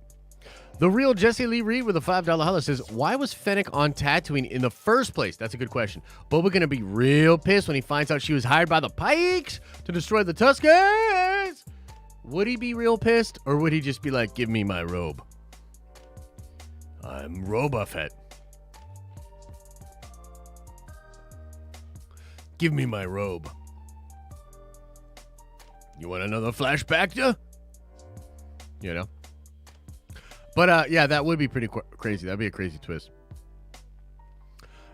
John says, trust me, I loved the N1, just not the dope ass motor that made it look real cool. I don't even understand what you're saying, bro. Sheesh. Thank you for that, though. MK Matt says, where do you think Luke and Grogu will be? Am I getting too hyped by hoping that they're at the Jedi Temple on Coruscant? It would make sense. Dude, what if it is Coruscant? I mean, we obviously know that's not where Luke's Jedi Temple ends up. It ends up on that one planet that we see in the sequels. But it's possible he could be training some folks there. My understanding of this was that Luke was like not really training Jedi, and that he does it because of Ben, but like maybe they're going to rework that, and that was from the books, and who knows if they even care about those anymore. I mean, Dave's literally like changing stuff in his canon and all that, you know what I mean? Fifi says the Book of Boba Fett is my new favorite show. Yeah. As far as where Luke and Grogu will be, I think they're going to be on a planet training, probably the one we see in the sequels. I don't know exactly how Mando knows where that's at. Maybe they passed each other their phone numbers in the middle of that one scene or something. Maybe they just know. I maybe he can sense it through the Force or something like that. But yeah.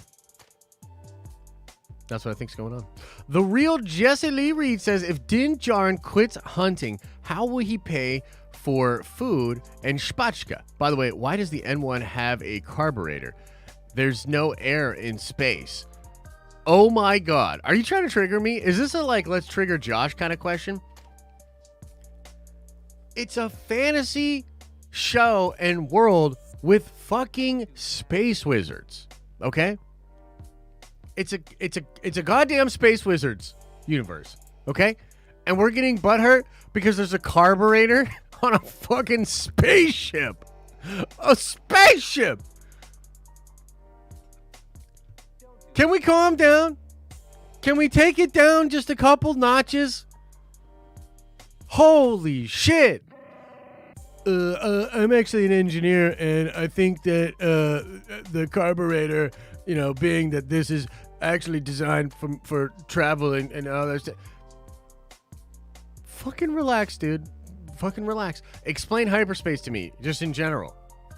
Holy shit. Oh, man. Oh, man. Oh, man, mama. Trev says, dill pickles and ice cream. Be prepared. She's been digging pickles, but she actually went through a thing with pickles, and then now she like hates them. So it was like essentially, I think what she was waiting for me to go buy a bunch of pickles, and I bought a bunch of pickles, and then she was like, okay, now I hate them. So that's kind of the thing that we're you know, it's a little bit of, it's like tag, you know. The real Jesse Lee Reed follows up and says, oh, John was the best FF writer. The trial of Reed Richards was wild. Should be adapted for the Eternals' current situation with Arisham. Yeah. Is it John Byrne? That's how you say his name? Yeah, I know he's done some good stuff too. He's no Hickman though. Matthew Barres says the Wasp actress is posting anti-vax stuff. She's about to get the Shuri treatment. Also, a challenge for you. Don't hate on the Batman for a whole day. Don't hate on the Batman for a whole day. Don't hate on the Batman. Is there a lot of the Batman hate right now? I'm just going to type in the Batman on Twitter and see what comes up. Why is there like newly refreshed hate for the Batman? I mean, the movie looks like a poo-poo big pile of goobly glob. 3-hour snooze fest. Hockey pad wearing, brooding Batman. Is that why? Did people finally realize that, or is there something else going on? I don't really know about the Wasp actress posting anti-vax stuff. So I don't really know about that. Yeah, I guess I'll have to look into that. Also, challenge for you: don't hate on the Batman. I don't know, bro. I don't know if I'll be able to do that. Axid says, "Why are people hung up on the N1? Luke uses an X-wing." You know what though, Axid? It's good. It's funny that you say that because as I was sitting here thinking about that, I was like, dude, the X-wing doesn't even make sense. Like, you're telling me that the wings open up and close like that? Like, that's so ridiculous. And then now that I think about it, the Force doesn't make any sense either. Like, what are even the rules for the Force? Why does the Force have a carburetor? There's not even any air, you know? Fifi said the Book of Boba Fett is my new favorite show. Yes, and that meme is pretty good. MCU Drew says the stream was so happy when talking about Marvel. Just saying. I know. It's true. Fifi follows up. $10 holla. Very generous. Thank you. Says, by the way, Mando's new ship is, yes, cool. But if they were going to do a prequel callback, I would have preferred him to get a model of the Clone Wars. Oh, the Jedi Starfighter would have been pretty sweet as well. Yeah, I think that's fair. That's fair. I love the nostalgia of the N1. I'm really, really into it. I think it's the coolest thing they've done in Star Wars in a long, long time. I'm super into it. And I think it's awesome. And I think that everybody that doesn't think it awesome is wrong. Is wrong. So, yeah. Okay. I'll hang out with a little bit longer and chat with you guys. See what's on your mind. Why is there a whiteboard in Jabba's palace? I know, right? Hi, I'm wrong, says Fifi. Yeah, you are. Think about what you've done. Coolest thing since the last time Mando was on screen, indeed. How do they speak English in a galaxy far, far away? You're right. With Dave Filoni writing and maybe directing episode 6, who do you think we'll see? Well, I think we're going to see Luke. The question is, maybe is Ahsoka a way to get to Luke or something? Like, does he know where Ahsoka's at, and then that's how he's going to find Luke? I don't know. Oh, yeah, you like the shirt? Hey, thanks. I think it's pretty cool, too. Yeah. Today begins Dad Bod Live featuring Jabba Josh. I know, indeed. It kind of does feel like that, too. Sparkling Batman when the moonlight hits him. Indeed. Yeah. Only fools proclaim victory so assuredly. Ryan H., member for 19 months. Ryan! Yo, can we get a shout out to Ryan? Just always holding it down, helping me out. You know what I mean? Much love to you, Ryan. Do I think Boba will have a satisfying ending? I think the show will have a satisfying ending. I am curious as to whether or not Boba Fett fans are going to look back at this show fondly. And we got two more.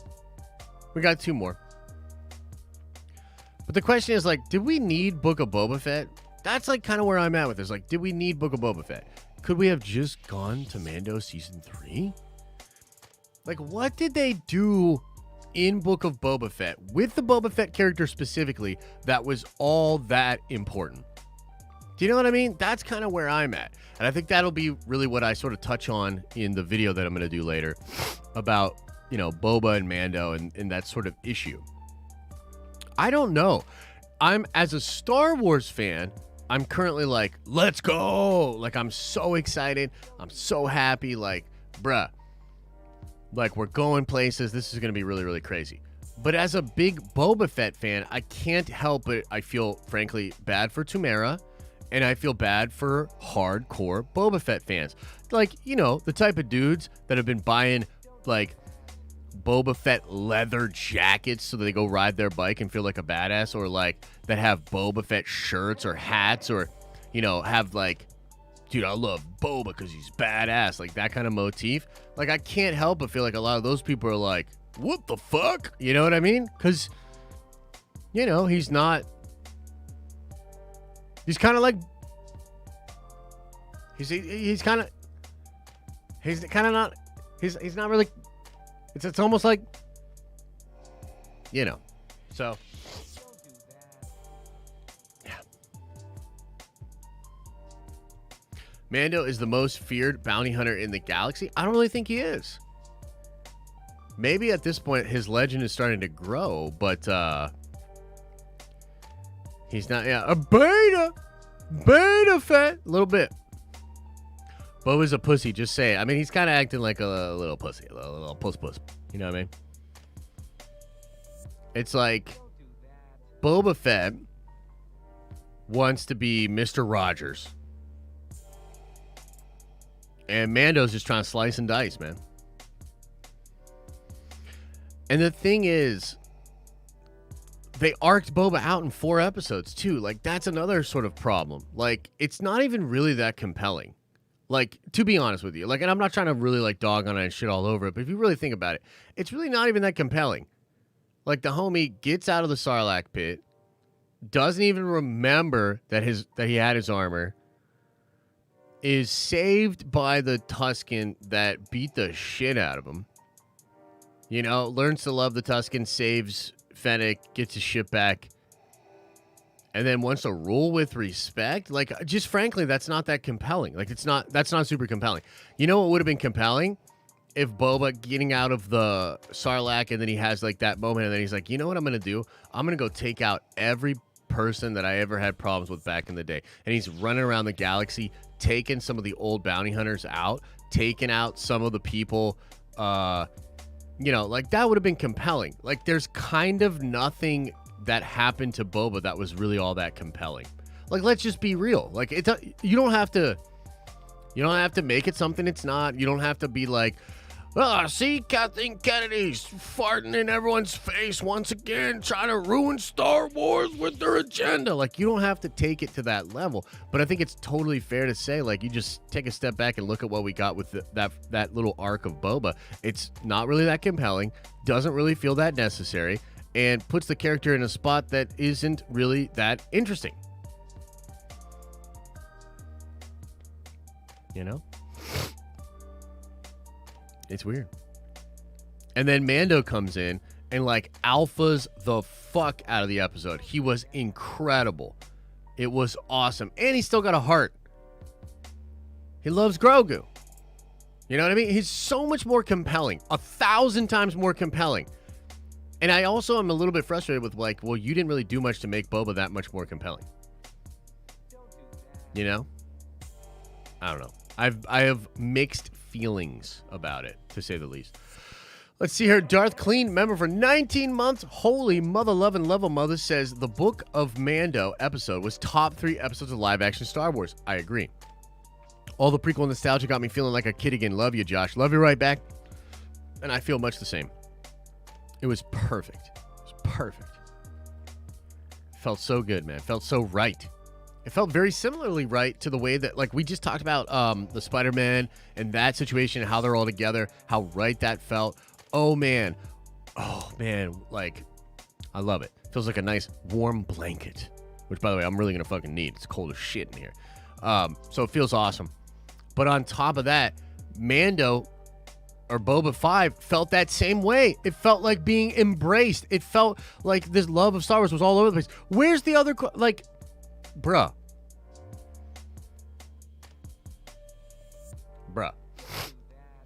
Austin Johnson says, member for 6 months, appreciate the support, says, do you think we'll get another Mando episode and not even see Boba, or a mix? I think you're going to get a Mando episode. I think if you do get Boba, it'll be at the end of the episode. And I think I don't care. I think most people expect that and don't care. I think people, like, it's just weird, bruh. Long stream? Yeah, today it's a little long. Yeah. We're going to get out of here in just a second here because I got to eat these Mcmuffins. But yeah, that's kind of the way I see it. Colin McGoldrick with a very generous $20 holla and no message. Colin, was there something you meant to say? Put it into the chat if you did. I'll try to keep an eye on it. Are you going to do Beta Fett shirts?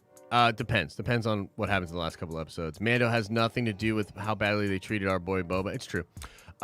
John's Honest Take, member for 9 months. Appreciate you, brother. Says,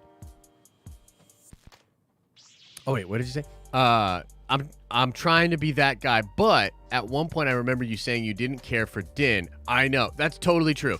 Oh, how the tables have turned. It's all good. Mando is the best Star Wars thing. No, that's absolutely true. But think about it. When we saw Boba in Mando, the context and what was going on at that moment, especially considering the stuff kind of going on behind the scenes with Pedro, that kind of informed my attitude. And Boba came in like a wrecking ball in Mando 2. He went John Wick. He went crazy on these dudes. It was nuts. He's doing no look blaster shots, blasting out 2 things out of the sky with his fucking rockets. I was like, let's go. I don't care about Din Djarin. Get out of my face. It's all Boba. I wanted Boba to blast Din Djarin in the face, take his armor, take the spear, take Grogu, and it's the Boba show now. Well, then what did they do? They made the man say, like a bantha. And yes, the tables have turned. The tables have turned. I'm trying to see if Colin even said anything. I don't know. But no, John's honest take. Thank you for keeping me honest. Appreciate you. Merlin Dark says the coloring book of Boba Fett was finally saved by graphic novel The Mandalorian, and I'm okay with this. I tend to agree, and I think a lot of folks were okay with it as well. Ken Dog with a very generous $10 holla says Boba was saved, beaten by the Tuskens till he earned their respect. He should act like that, not just handing out respect unearned to everybody like he is now. That's a pretty good point. That's a pretty good point. So what Ken is saying is he had to earn the respect of the tribe, and he didn't get any back. At first, he was just getting like shit on or beat up, and it wasn't until he earned it. And yet all these other people, he's just giving out respect like it's Skittles. He's not making anybody earn respect, including the Vespa gang and all that. That's a great point, Ken. That's a great point. I can't argue with that. Ryan Carter says with a $5 holla, the point of Book of Boba is to elevate Din to Boba status while changing Boba from gunslinger to leader. They are getting the exact reaction they wanted. Maybe. Yeah, maybe so. I think you could have just handled that differently. I just don't know if you needed a whole show. Again, a lot of this, like, it's a little too early to make this call. We have to see what happens in these last 2 episodes. But it kind of feels like maybe they didn't need that show. Maybe they could have just done Mando 3. Why didn't they just do Mando 3? What is going on here, right? So I think there are some questions. Ultimately, and I made this point last night on the Nerdvengers stream, but ultimately, here's the real story here, is that John and Dave, like, you should trust them. Because let's say all the rumors of Pedro are true.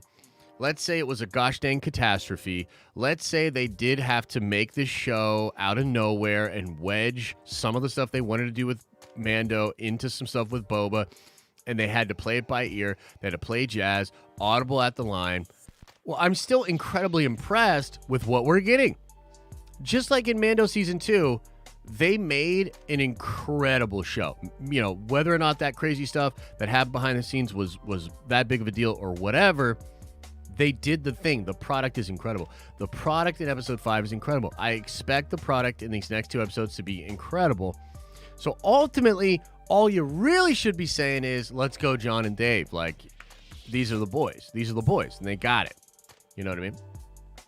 Golden Hercules, member for 7 months, says, all right, Josh, show us on the Starfighter where the mean man butt hurt you. LOL, much love, my man. I'll show you, man. It was the whole thing. It's the whole thing. How could people not understand how cool the N1 Starfighter is? Come on, man. Come on, man. Randy Burnside said, Josh, so you wanted this old man to be a chaotic grunt killer looking for revenge forever? No, not forever, just for the duration of the episodes that we watched this season. Yes, that's what I wanted. I wanted grizzled, grumpy old man, get off my lawn. Don't look at me this way, Boba Fett. Yeah, I did, Randy. I did. Is this a big problem? Everybody mad? Everybody's mad now? Oh, I'm sorry. I don't like him playing patty cake in the desert with the Tuskens for 4 episodes of 4 hours of wasting my goddamn time. Anyway, let's hear. Colin McGoldrick with a $20 holla. Oh man. You know it's a weird job when you read the name You read $20 holla. So generous. No, I don't deserve the fucking people throwing $20 at me. It's incredible. It's such a weird thing that I have going on in my life. And then you read what the message is and you're still disappointed. You know what this reminds me of? When I was a server, small tangent here, Colin. Thank you so much for doing this. Small tangent. When I was a server, I used to watch people coming into the restaurant and get pissed off. They gotta fucking eat here? They gotta come in and that's how I made my living. That's how I made money. And yet I'd still be furious. This is what that's like. This is like Colin showing up to give me a big fat tip. This is Colin showing up to give me a big fat tip. And I read what he says and I'm like, you got a super chat here? You gotta come into this stream and super chat. Really? It's gotta be me? That you're giving him fucking money to? Oh, great. Great. And here's why. Colin says, Josh, please give Peacemaker another shot. I want you to love this show. Take my money. And now I feel guilty because you super chatted like $40 today, so I'm going to go watch fucking Peacemaker episode 2 later. Yeah, I'm going to flip on episode 2 of Peacemaker because I feel guilty. And I'm going to sit through, what is it? How long are these episodes? 40 minutes of fucking James Gunn shotgun jokes. Ridiculous ass I Love China wrestler dude. What's his name? Oh, great. There goes my afternoon. Thanks a lot, Colin. But seriously, though, thank you. Ryan Carter says, they needed the show. Have you ever seen a Star Wars fan more aligned than they are saying episode 5 is fantastic? That's fair. The reaction came with a slight hit to Boba.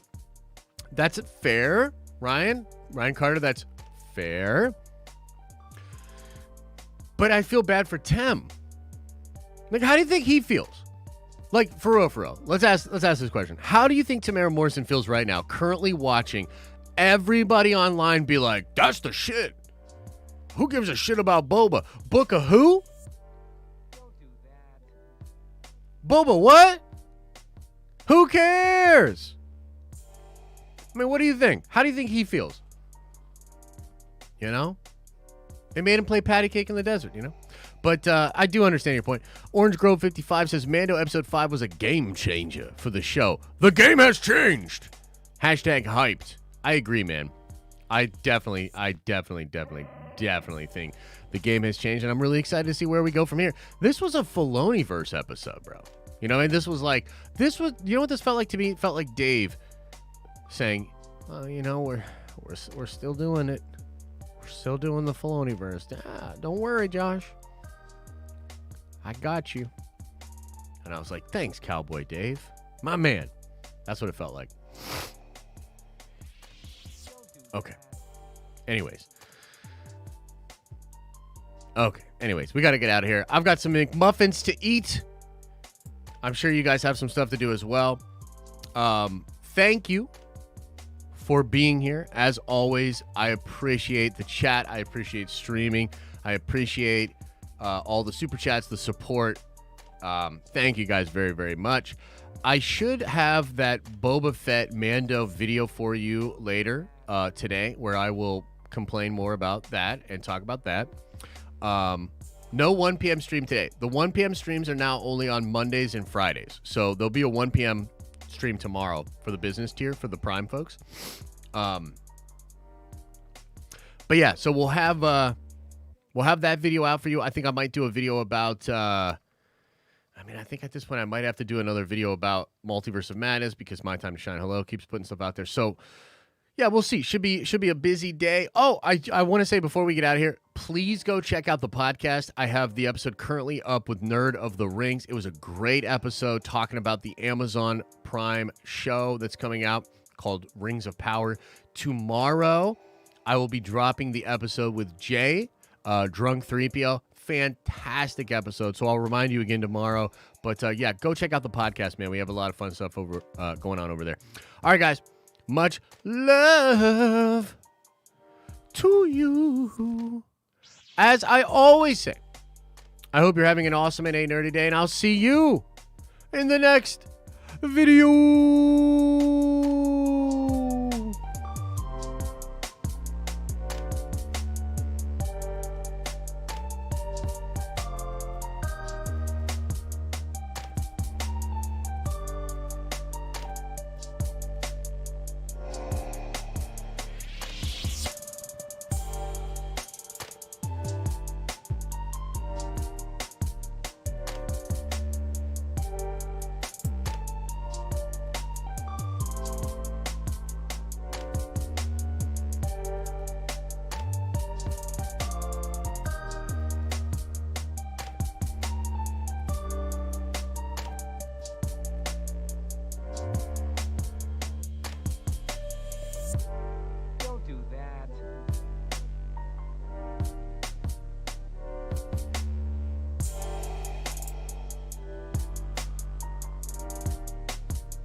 Is everybody gone? Did everybody leave? Man, that was a fun one. Fun one. I think I'm gonna have a lot of fun with the Mando Boba Fett video too. I'm gonna try to get really rowdy, get really crazy talking about it. I guess I gotta find some time to watch freaking Peacemaker again today. So, much love to you all. I really got to get to this. I like really got to get to this food. The Mcmuffin was so good, I almost shut the whole stream off. I was like, ugh, I'm gonna shut this shit down. I'm gonna shut this shit down. Okay. As always, much love to you all. You guys have a good day. I'll see you soon.